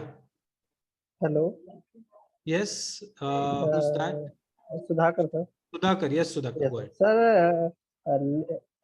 List can written inside the dictionary. List is inside. List can be written inside dictionary, right? Yes, sir. Yes, you can. I mean, I showed that multiple times. This is a dictionary. Inside that, I can write whatever list. It is fine. This is allowed. Sir, can reverse is possible and list inside the dictionary? Yes, it is possible. We saw that example also. Okay, sir. Okay, sir. So this is a small doubt. Yeah. Okay. Excuse me, sir. Any other? Yes. Sir, can we have these 10 slides, sir? Where it will be uploaded? Yes. Let me see. Yeah. So I think because the we can slides are revise, sir. already... It's very useful. Yes, sir. It I will be think useful. this. I think slides are already there as far as I remember. Okay, hold on. Let me see. I think these slides are already there in week 12. Week 12, these slides are there. Week 12. Okay. Okay. In week 12, you will see week 12 is all about summary. So these slides are from there only. So you will find this under week 12. Okay. Sir, will it be available for immediate use? Yeah, it is there. You have access to it. No, but week 12 we have only up to week 10, sir. No. Okay, hold on. I'll show you. You have access, but you might not be aware of it. We have access of lecture transcripts. Yeah. So can you see this particular portal? Yes, sir. Okay. You go to your supplementary content. In that you have lecture PPT/slides, right? Okay. Click on that. It will open. It's taking time, but yeah. So this will open something like this. And over there, week 12 is there. Oh, okay. The lectures and questions we have not given access. That's something we release weekly, right? But this is something created. Yeah, I didn't see that. Okay, in week 12, tutorial on pseudocode for list and dictionary. And these are the slides. Thank you, sir. Yes, same slides. No difference. I mean, I created these slides when I recorded this tutorial. I'm using my old work. That's how it is. Thank you, okay. Sir. Yeah, sure. So if you come for revision for next week's, right? I mean, maybe after quiz 2 in term or something, I might be using 12.3 and the same slides. So even if we can go through the 12.1 and also. Yeah, I mean, but the explanation won't be there, right? You will just see slides. We can go through the concepts. Yeah, sure, definitely. I mean, when you actually go for interim, that might help. Yes, sir. Yes. Yeah, sure. Okay. Sir, any tips for quick? Yeah, this entire duration, whatever I'm talking, all these are tips only. Other than that, you just word how your hard work is required. That's how you just practice. Your practicing of pseudocode is the only way you will get good marks. There is no shortcut to that. Oh, sir. Okay. Yeah. Yeah. So yes, Vamik, am I? Yeah. Your voice is not audible. No, it's still not clear. It's too low. Maybe you should keep your microphone close to your mouth. No, it's still bad. Maybe you check with different device, different headsets or something like that. No. It's not. Yeah, please check and I'll come back again. Yeah, Abhishek. Yeah, good evening, sir. Hello, Abhishek, Yes, sir. Abhishek. Sir, it's like Yeah, Abhishek, go ahead. in which we have described the dictionary. D is equal to in A as a key we have used and value it is 1. So is it required to describe the dictionary with keys in double quotes? No, see, in double quotes, only when you are using string, right? You can have key as an integer, then double quotes are not required. Double quotes, when we use double quotes, when we use strings. For a string. For a string, but if you are not using string, if you are using integer key, then double quotes are not required. Okay, sir. Thank you so much. Sir, I had just a query. Yeah, Yes, sir. So, if there are some pseudocodes there in which, as you told at the start, list, if we had to add a list, we should write both sides, that the list which is being added to and the element which is added to in the square bracket. So then it will be added as a list only. So, but if there is, we have to add a total in it. So how will we add to a list? Total in it as in? Just as if we took first in a list there is okay, tell me what is the current list. Current list is 550 and this next list is 93. 5 and 50, right? That's what is there in no, sir. Let's say L1. Just 50 is there in a list. 50 is there. Okay. Just 50 is there and I don't want to add it as a list. The next I want to sum it up. Means the next element which comes, such as I am taking mathematics total, but I want to store it in a list. So how should I add it? Okay, understood. So you have this, let's say L2 is equal to, you want to do L1 plus, let's say X dot mathematics. This is what you're trying, right? Yes, sir. Let's say instead of mathematics, let's say as is 70. But I just want to say there is no L2. I just want that the list which is there, 50, should be incremented. Okay, then fine. Instead of I can then L1 is equal to L1. So after this, your L1 becomes old value 50 will remain as it is, and you add 70. This is how it will work. No, sir. That is the thing. I don't want to add it as a list. I want to add 50 plus 70. That is 120. I want to get it. Oh, like you want to make it 120?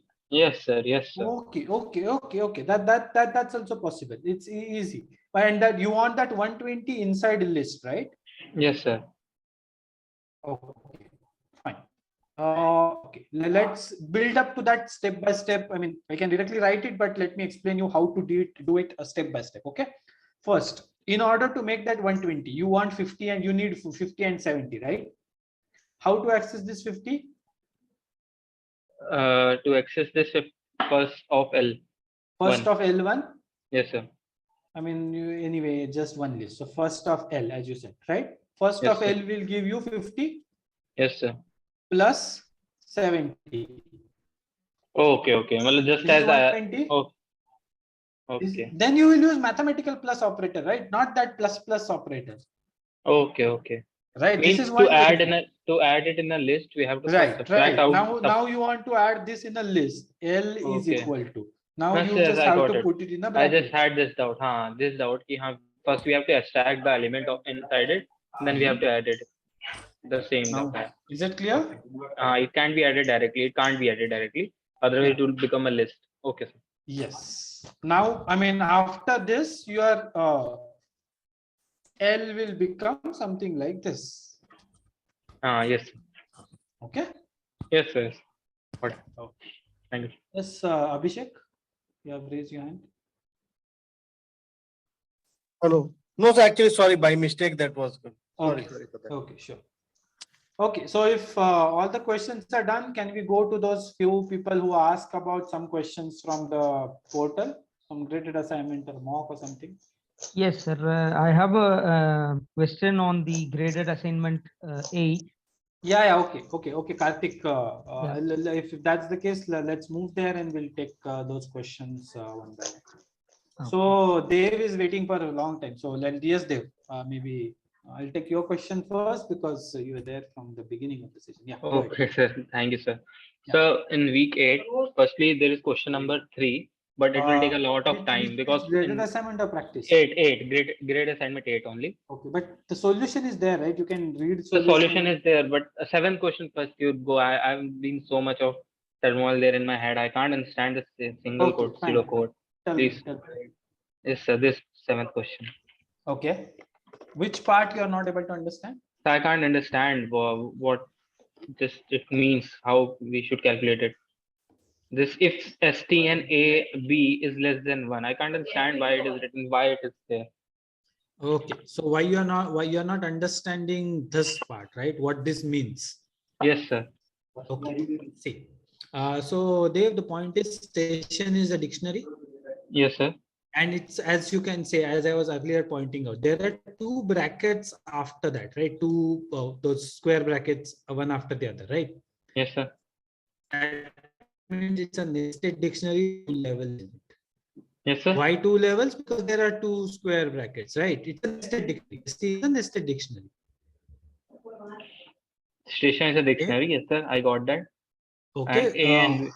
Yeah, then A and B. A and B are what? A is one station. Because we would say keys of STN. STN is nothing but stands for station, right? It's from previous question. So yes, you should know that that's what it is. I got 6th one also wrong. But 5th one was my correct. Okay. But I got 6th one also wrong. I would ask it later, but I was unable to understand this. Okay. See, STN came from this one only. It doesn't matter. See, what is it? Consider the STN computed in the previous question. Okay. Sir, in the previous question. Yes, sir. Okay. So what is STN? STN captures the following information. For a station X, and a day of week A stores the number of trains running through X on. Okay, understood. So what is this particular dictionary is? Station is a dictionary where the first level keys are all the station names. Okay, sir. And second level keys are the days days of the week, right? Monday, Tuesday, Wednesday, like that. Okay. So I will have this as a nested key for every station. For Mumbai, I will have this. For Chennai, I will have this. For Kolkata, I will have this. And this number will tell how many trains are there for that particular day. Yes, so that is my stations, this STN dictionary. Yes, sir. Okay. Now coming back to the original thing. So when I say keys of STN, right, it will return list of all the stations in the this particular dictionary. That is nothing but all the stations in our data set. Okay, sir. So A will hold one value from that at a time. Okay. First one station. Some station. We don't know order. Right now we know that keys doesn't follow any order. So some station. A will hold some station. Yes. Then STN of A. That means for that station we are collecting keys. Okay. Which are nothing but all the days of the week. So B will be some day of the week. Okay. Let's say Tuesday. For example, A is, let's say for that, for example, it's Mumbai, and B is, let's say, Tuesday. Okay. Then we are checking what? STN of Mumbai of Tuesday. It will have some integer value. That means to station Mumbai on Tuesday, how many trains are there? So that number we are comparing with 1. If it is less than 1, we make it false, or else whatever is happening. Okay, sir. So that is what that STN of A of B. Okay. So you read this part. Okay. This M, I mean Tuesday. Tuesday of right now it is 0. Later on we will check, right, how many trains are running on Tuesday for Mumbai. Let's say there are 5 trains. So this 0 will be replaced to 5. I mean, I will increment it slowly to 5. So over here, we'll check whether 5 is less than 1. In this case, again, less than 1. Okay, I mean, whatever it is, that's what this particular point is. STN of A of B. For this particular station, for this particular day, how many trains are there? Whatever number of trains are there, that's what number will come over here. And will be compared against that one. Okay. Okay. Okay, sir. Understood, right? Yes, sir. I understood the if station A and B. But for each A key, C is taking up false. Means C is checking if they are busy on that day, and Z is checking. Basically, I should go to my question only. Z is checking for. Yeah, yeah. Talking about question 7 only, right? Yes, sir. I'm talking about question 7 only, sir. Yeah. See. Whenever this condition becomes true, you are making C variable false. Okay. Right. And if C is true, then only this block will be executed. So if C is true, then we are making Z is equal to Z plus 1, which is just an integer variable. Okay. Okay. Means if their trains are how many? Correct. Yeah, it will be some number, right? How many trains are running in or for a Mumbai station on Tuesday? That will be some number, right? It will be integer. If that number is less than 1, we make it false. Okay. In this case, again, we are making false. Here we are making true, false. Here making true, something. I mean, that logic you have to figure out. But that's what we are doing. Okay. Understood, but the right? correct answer, yes, sir. But the correct answer was yes, sir. C equals to true. It is taken true at first, and then it is taken false. So if C will be false, then it will not increment. Yeah. Okay. So if it is less than 1, it becomes false. At so first this we are block taking will not execute. Okay. At first we are taking C to be true. Means from every station train passes all day a week. Yeah. Okay, sir. Understood, right? Yes, sir. Understood. Thank you, sir. Can't we solve it by assuming C is equal to false initially, and at line 5, a station A, B not equal to 0? Okay, initially you are saying initially it is false. Yes, and sir. then And not we will make equal C to true. Yeah, I mean, but accordingly we'll have to change this if also. Yes. Yeah, I mean, see, there are many ways to do it, right? See, same logic can be written in many ways. Unless and until it's logically accurate, it's fine. There is nothing wrong with that. Okay, sir. Yeah. See, if you want to do A plus B, right? You can write A plus B, B plus A. Both are same, right? Same thing. I mean, there are many ways to write same code. Everyone has their own way of writing it. Unless and until you are achieving the whatever expected Desired output, result, desired output is coming, it's fine. There's nothing wrong with it. Okay, so Karthik, you were talking something earlier and I stopped you in between. Yes, sir. No Yes, issue. So this is regarding the graded assignment 8, question number 3. Okay. So yeah, So I'm seeing that there are 3 people who have raised their hands. I will come to you after Karthik. Don't worry. Yes, Karthik. Okay. Question 3. So right? this question actually uses the original data set, right? Okay, this question uses. Yes, it uses the original data set. Correct. See, it's easy. See, I will tell you the most easiest way to find out whether you are supposed to use original data set or not. Okay. Just check what we are asking. What will be the value of B? Okay, we are asking what will be the value of B. That means it uses original data set. Okay. If it is not using data set, what we will ask is what the value will represent. Okay.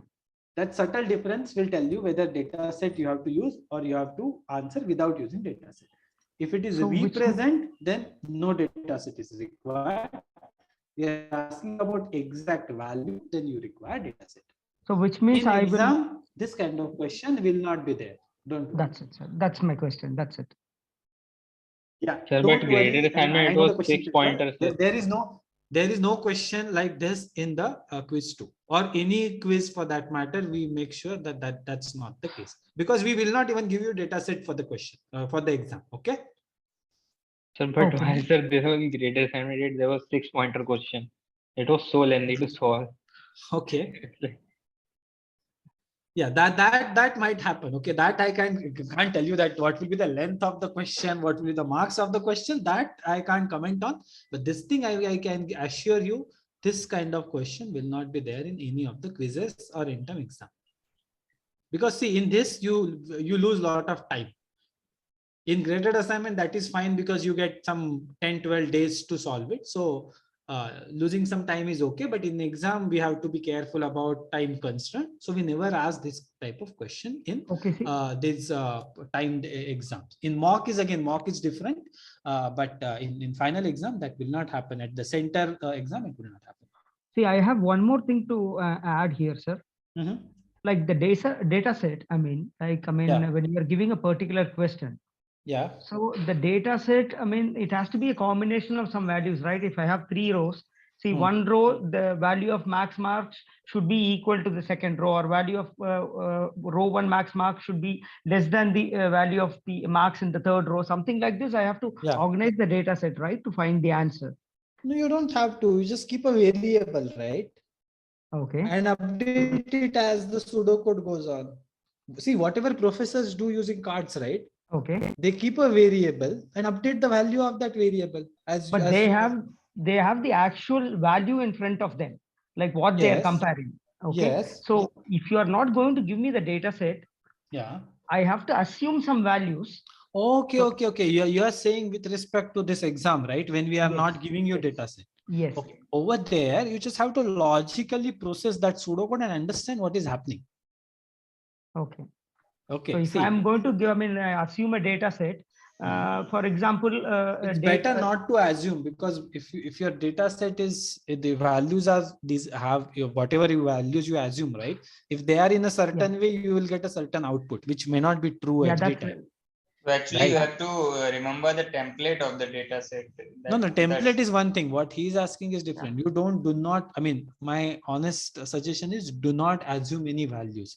Just analyze the pseudocode without any values. Just consider all the possibilities of values. Do not consider any specific values. Yeah, that's right. So, for example, you're asking me a repetitive mark in maths, physics, and chemistry, and I'm assuming a data set which is not repetitive at all. I will not get a data answer. Exactly. So that's why I'm saying do not assume any specific values. Assume all the possibilities of values. Okay. Like duplication is possible, duplication is not possible, ascending order is possible, descending order is possible, all values can be same. All these are different variations of values, right? Which are possibilities. Okay. So consider all these possibilities. Do not assume any specific values. Otherwise, you may not get correct answer all the time. So this is where we are going to lose a lot of our time.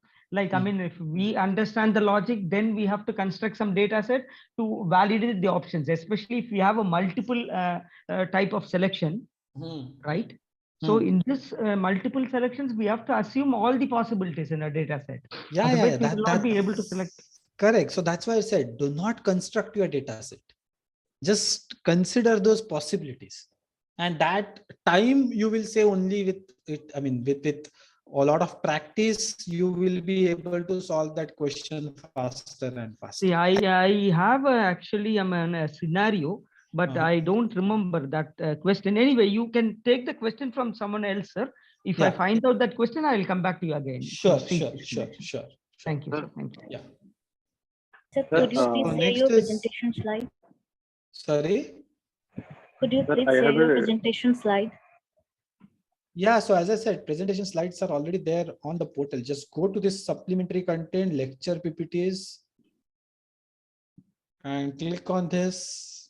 It will open these 12 weeks in week 12. In week 12, I think it's tutorial 12.2. This one. These are the slides which I used for today's presentation. So it's already there. I haven't used anything new. It's already there. Yeah, these are the same. Sir, I have brought Please. sir. Yeah, I'll come to that. See, please raise your hand. There are people waiting before you. Okay. These guys were talking earlier. That's why I just continue. Please raise your hand and come for wait for your turn. Yeah, Shailaja, go ahead. Shailaja?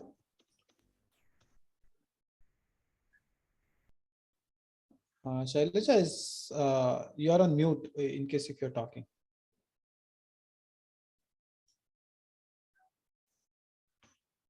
Okay, fine. Maybe I'll come back to you. Next is Siddharth. Yes, sir.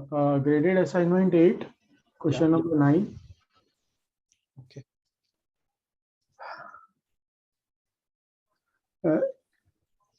Here there are two options given in the answer. Okay. Length of key C, option number A and option number D.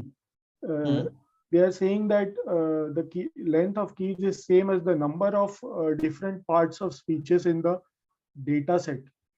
Right.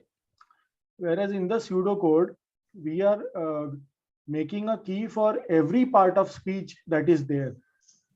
Correct. Look at line, if you look at line 12, look at line 12. Line 12 is creating a key for every part of speech that is there, not only in the data set. Suppose a part of speech is not in the data set, still we are creating a key for that part of speech. So because here we are making CA is equal to max of B. Now, even if B is an empty dictionary, it will have a empty list. Max of B will have an empty list. If B is an empty dictionary, then max of B will have an empty list. So a new key is created for every part of speech which is there. Not only in, even if it is not in the data set, still a key is created for that part of speech.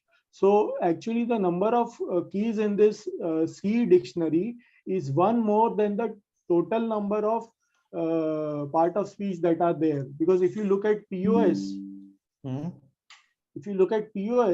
then POS, it is written that POS is a list that contains all part of speeches. Yeah. So even in that case, how can you say, I mean, first of all, we were not wanted you to assume it like that. But anyway, even though if that's your interpretation, still, how can you say one more? Because overall is there now. Overall is already there. Overall is already there in C. And then you are adding all the CAs in the 12th line. You are adding a key for every part of speech that is there. Because POS contains a list. POS is a list that contains all part of speeches. Right. So but all part of speeches are coming from where? They're coming from data set only, right? No, from sir. Where part of speech will come? POS is saying, sir, POS is a list that contains all part of speeches, not only the part of speeches which are in the data set, because we are seeing for each A in POS. So we are iterating over every part of speech that is there in POS, which is all parts of speeches. Even if they are not in the data set, we are iterating over those part of speeches. And if those part of speeches are not in the data set, then B will be an empty dictionary. If B is an empty dictionary, then max of B will be an empty list. So C of A will be a empty list. So empty list will be can be a part of this. Actually earlier I had selected the D option, which is correct according to you. This D option I had selected as true. But when I reviewed it, I found that D should not be the answer, because D is saying one more than the number of different parts of speeches in the data set. Yeah. Actually, it should be one more than the total number of part of speeches. Okay, I understand. But when we said this, we were talking about part of speeches in the data set only. Yeah, that should have been even more clearer. I understand why you're saying that. Because see, sir, actually, when I first did this question, I had marked option D as correct. Correct. But when I reviewed it, I saw this statement which says that let POS be a list that contains all part of speeches. Yeah. And then I saw D option. D option says that length of key C is one more than the number of the total number of part of speeches which are there in the data set. So I've thought that both A and D will not be true. So that's why I cut off D. And because of that, I lost marks, sir. Yeah, I understand. You must have got some half mark, right? 2 marks you must have got. Yeah, yeah. So Okay. this is what I wanted to bring to your notice, and that is why. Yeah, I understand. I understand. Let me talk about this. Let us have an internal discussion on this particular point, and then only we can take a decision whether to award marks for this. I mean, for full marks if you select only one option or not. I mean, this is Actually, not a decision which I can take right now. Actually, it does not matter for me because I got the whatever the minimum required was there. Yeah, but I understand somebody else might benefit because of that.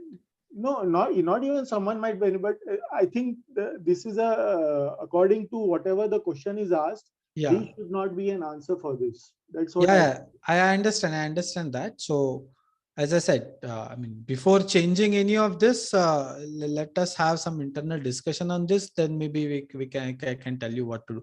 I got your point that why you're saying that option D should not be the part of answer. But yeah, as I said, this is something. It's not something we can do right now. I have taken a note of this. Let me discuss this internally, and then maybe if we decide to do take action against it, we'll announce it as usual. Another thing, can we talk about the mock test, sir? Can we? Talk Yeah, sure. So mock test question number 8, I think. Okay. Sir, if you are moving from graded assignment 8, can you after solve it 6th question and after? Yeah, I'll come back. Okay, come back. Okay, sir. No issue. Just a click away, right? And it's already 10:30, guys. So maybe we should close the session. Maybe we can have another session later on. It's already 10:30. Question 8. Yes, Siddharth. Question 8, sir. Solution is there, right? Or there is some issue in the question itself? I have an issue with one of the options. Okay. Okay. Sir, please go down. Please go down. 9th, I think. 9th question.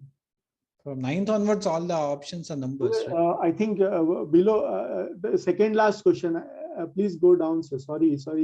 It is yes. This one. Sir. Yeah. Go up, sir. Go up. Yes, sir. Repeat date and this. Please go up a little bit. Just one question more. Yes, sir. Medal dict. Yes, so medal dict. The answer is given as the option C. Option C. Now, the option C is saying medal dict is a nested dictionary with sequence number of players, mapped to a dictionary with medals as keys, mapped to true if player has won that medal, otherwise mapped to false. Now, the number of keys of, if this is true, then the number of keys of this medal dict, number of keys of medal dict, that is medal dict sequence number. The number of keys of medal dict sequence number will always be 3, sir. Okay, hold on. Because this nested dictionary with sequence number of players mapped to a dictionary with medals as keys, mapped to true if the player. Yes, correct. So medal dict, suppose the sequence number is, let us say the sequence number is 3. Then medal dict 3 will always be 3, sir. Medal dict 3 will always be 3. And here the option is given that if repeated is true and medal dict is equal to 3. Because if suppose sequence number 3 has one gold medal, but he has not one silver and bronze medal, then gold medal will be true and silver and bronze medal will be false. But the number of keys of that particular sequence number will still be 3. Okay, hold on. I got your point. Okay, hold on. Is a dictionary with this is the answer, right? The upper one. Above one. Yeah. Medal dict is a nested dictionary with sequence numbers of players mapped to a dictionary with medals as keys, map to true if the player has won that medal, otherwise map to false. Yeah. So keys will always give you 3 no matter what.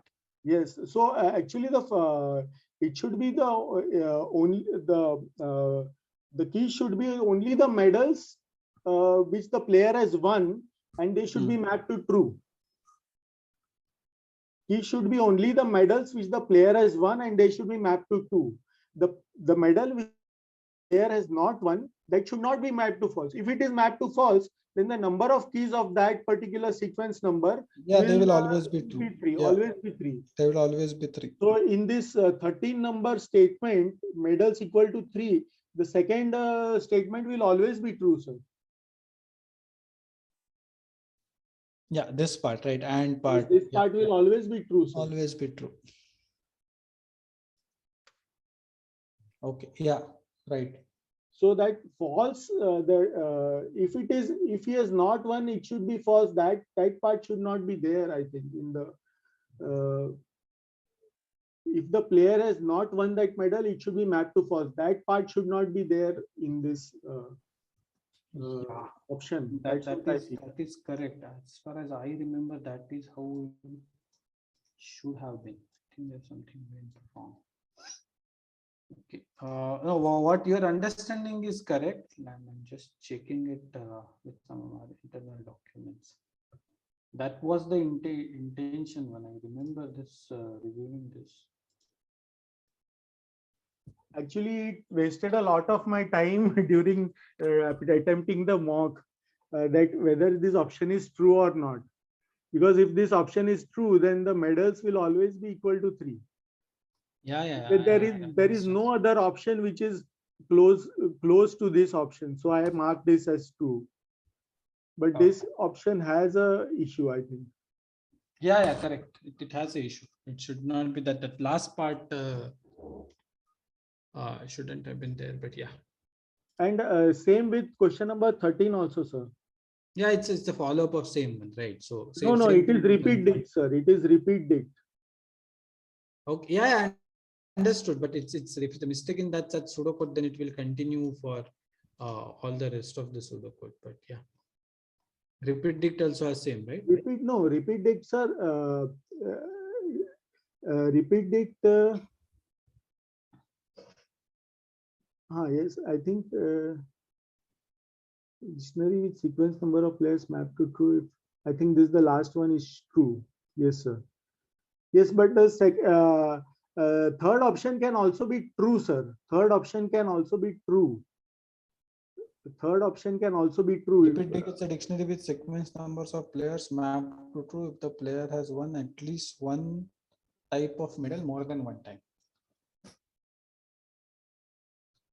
It is a multiple select question. It's a multiple select question. So both 3 and 4 can be marked as true, sir. If although I have marked only the fourth one as true, but even the third can be considered as true. It is not wrong.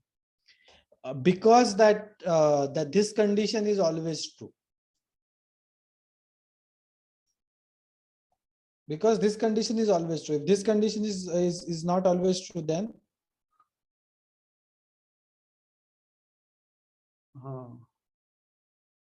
so that's what I'm saying. That is because this went wrong. Okay. So okay. Yeah. Right. Yeah. So yeah, Siddharth. I mean, what you mentioned about this middle dict is correct. That's true. Repeated. I mean, if we sort this, then repeated will take care on its own. But and because these questions are multiple select questions, that's why one has to go through all the options, because more than one option can be correct. So it becomes a little bit difficult in the exam. One becomes confused which option. Yes, sir. Yeah, I understand. Because we are not very versed with this coding and all that. So yeah.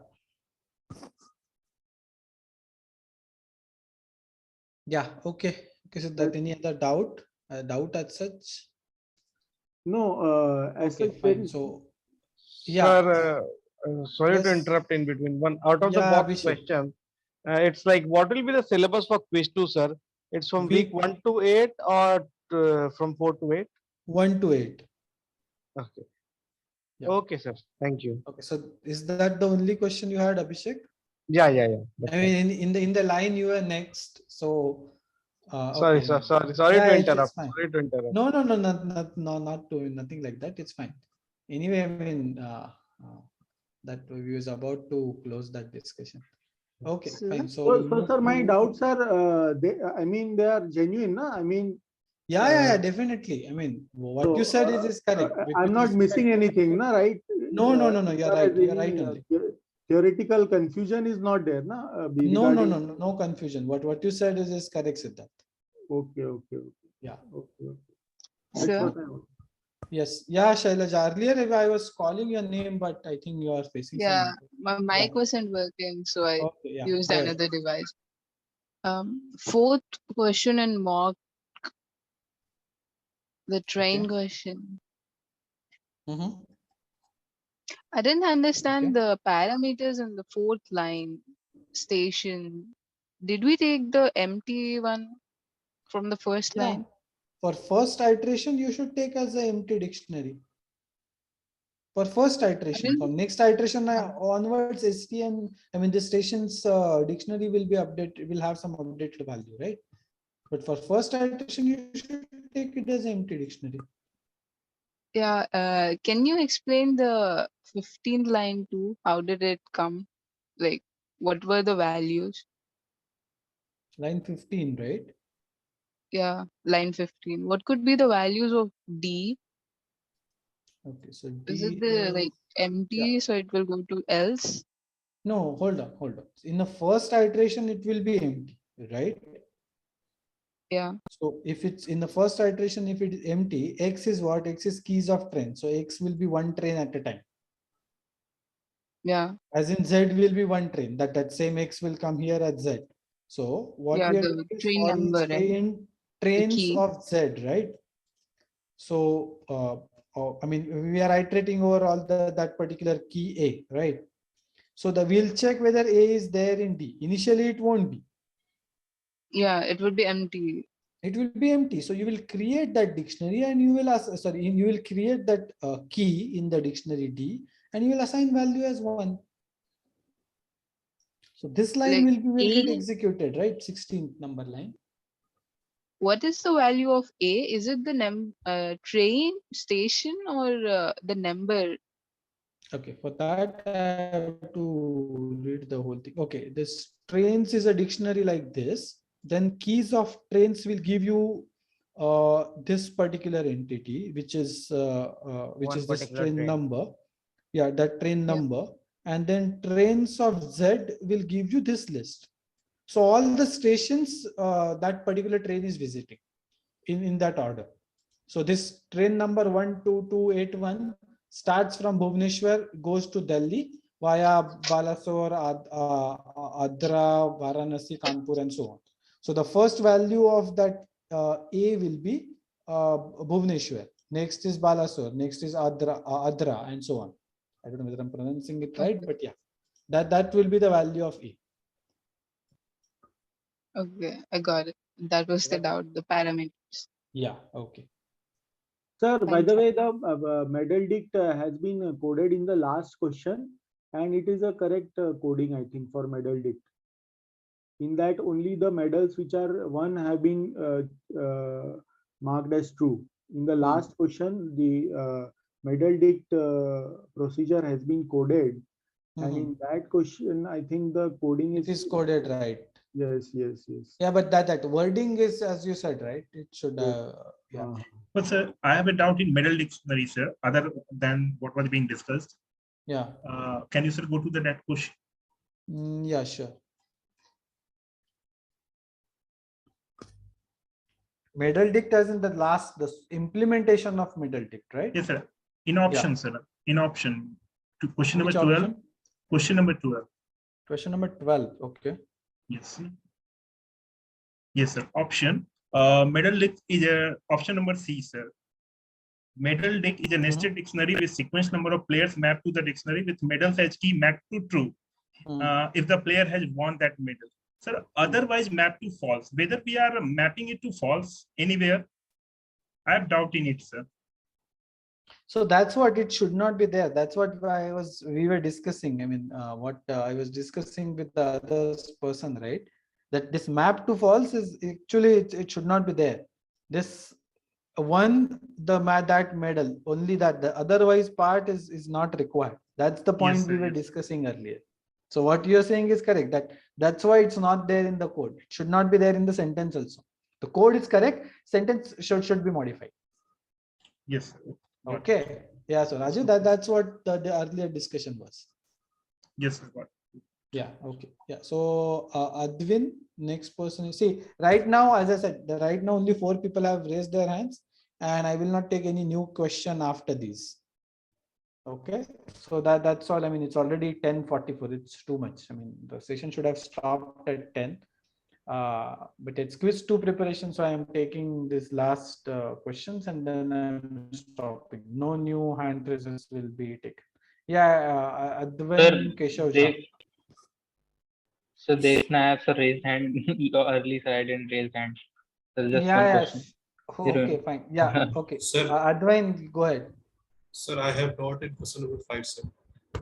I saw mock 2, sir. I saw the solution also, but sir, actually, I was unable to understand that code. Okay, which code you are not? This is question 5. Yeah, yes, sir. First of all, sir, here it is given that the procedure get pair X return the pair item. For example, this milk bread. How means how get pair are returning in this format, sir? See, get pair will return a list of lists, right? And it will return this list of lists. I mean, the sequence is not important. If the card has these 3 elements as per the example, right? The shopping bill card has these 3 elements. It will return list of lists with all possible combinations. So with milk, bread, and sugar, what possible combinations are there? Milk, bread, milk, sugar, bread, sugar, right? So that will be written. Order is not important here. You can even write instead of milk comma bread, even though you get bread comma milk, still it is fine, because that's how the pseudocode is written. We are checking first as well as last. So it doesn't matter which one is first and which one is last. That's not important. Unless and until we are checking both first and last, it's okay. Sir, can you explain the for each part, sir? For loop. Which loop for each? Line sir, number? Sir, this missing line was 17 to 19, sir. This one 15 to. No, sir. The correct option, sir. Oh, the correct answer. The correct answer is which one? Option number? Option number. I think this is the first one. The first one is correct, right? Yeah. Okay. Yeah. So what is, yeah, first one is okay. First item 2, last item 2. And I think first is correct. First is correct, sir. First and last, yeah, first one is correct. Okay. So over here in line number 16, we are comparing item 1 with first of pair as well as last of pair. So item 1 should be equal to either first of pair or last of pair. If one of them is true, then we should check the item 2 with first and last, because we want all 3 to be true, right? This get pair will give you, I mean, that will give you the items which are common in 2, right? But what we are looking at, they're common in 3. Right. So because of that, the item 1 and item 2, which we extracted from that first pair, right? That has to be compared with the first as well as second item, and they should match with at least one of them. So what we are doing is, first we are comparing item 1.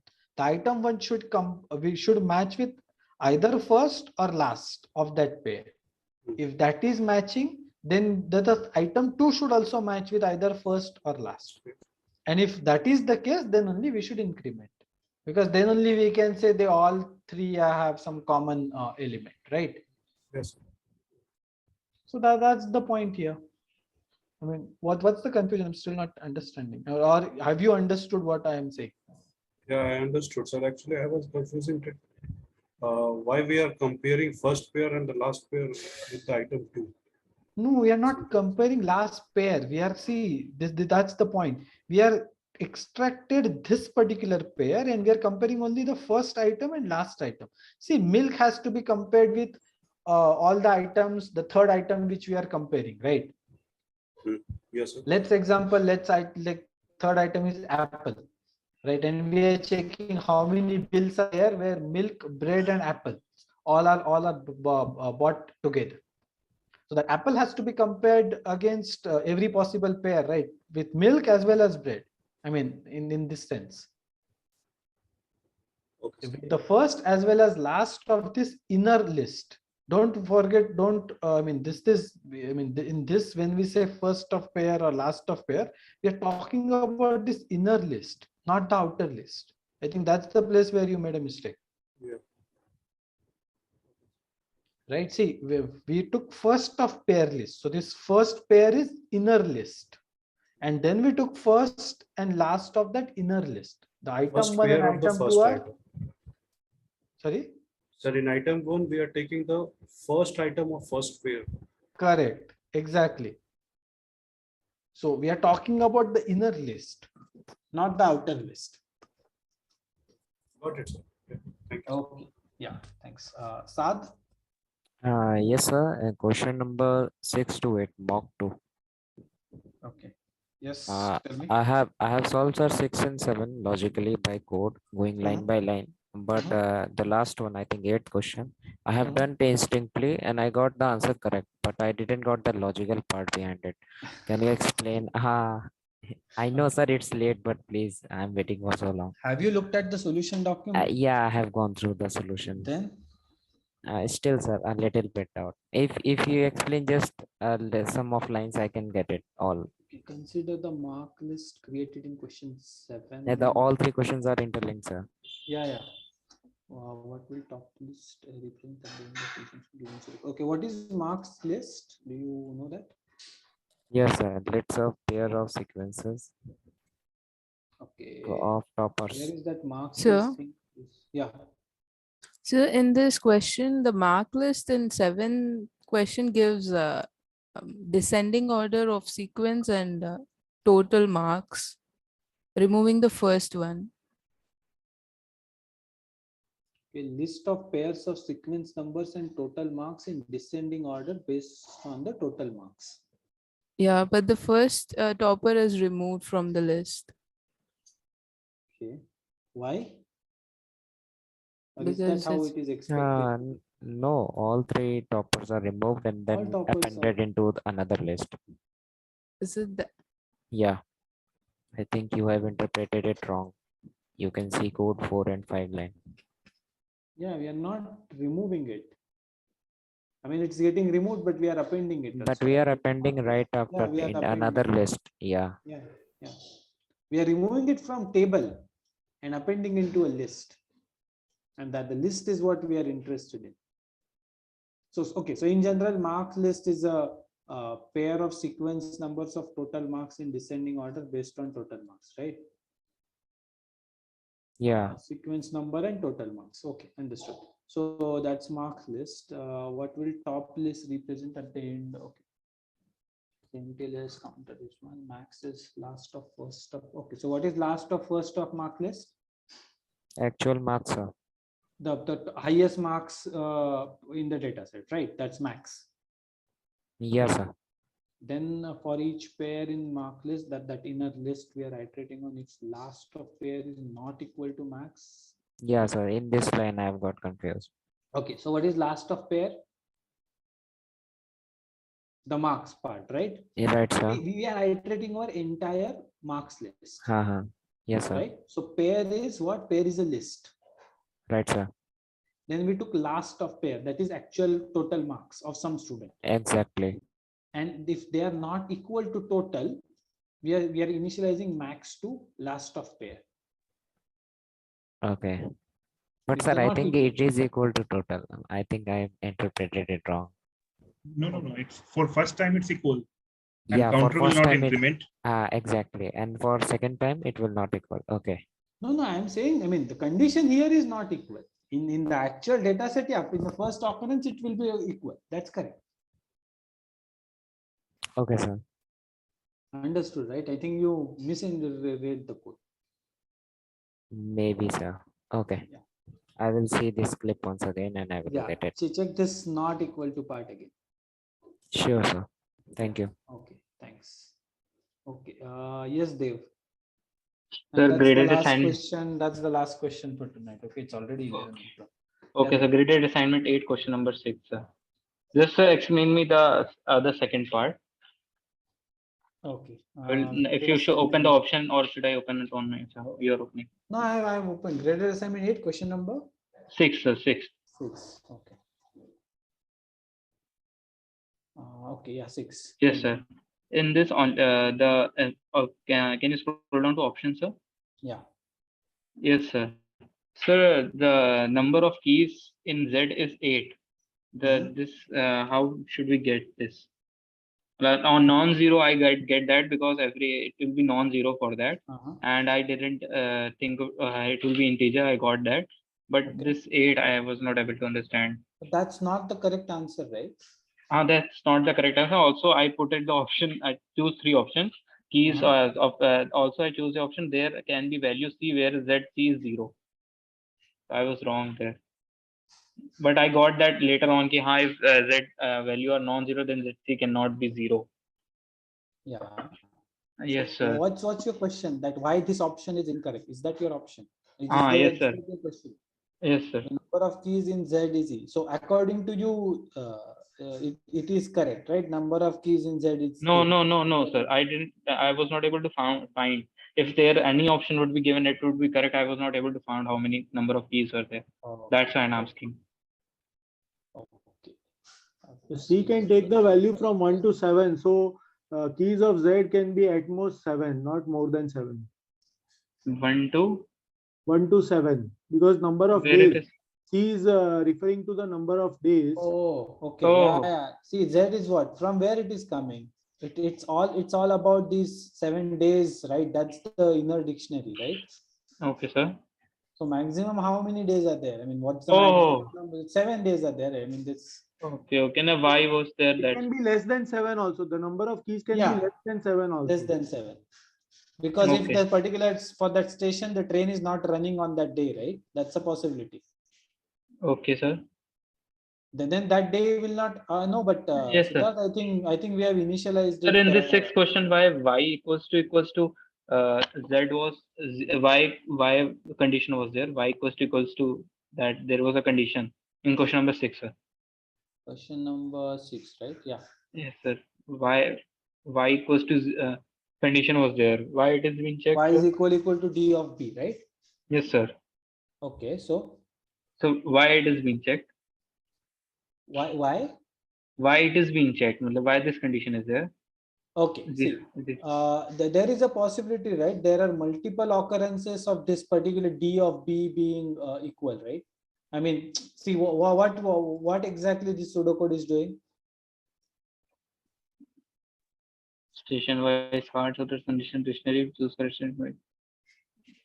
So D of B represents the maximum number. This Y actually maximum number of trains on a particular day, right? Particular day. Busy day. Right. D of B is maximum number of trains on a particular day, right? And C is the number of days on which maximum trains are there. Correct. So there, what is point? The point is, see, for example, maximum number of trains on a particular day. Let's say there's some station on which on Monday there are 5 trains. That's the highest. Okay, sir. What if Friday also has 5? That means Monday and Friday both become maximum, right? Okay, sir. So we supposed to count how many such days are there on which this maximum number of trains are running. That is C. Oh. Okay, sir. Understood? Okay. Well, so I got the idea of key, the main problem. Thank you. Yeah. Thank you. Thank you, sir. Thanks. Sir, please look into that part of speech one, sir. Yeah.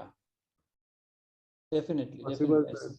Yeah. Tomorrow when we have tomorrow is Saturday.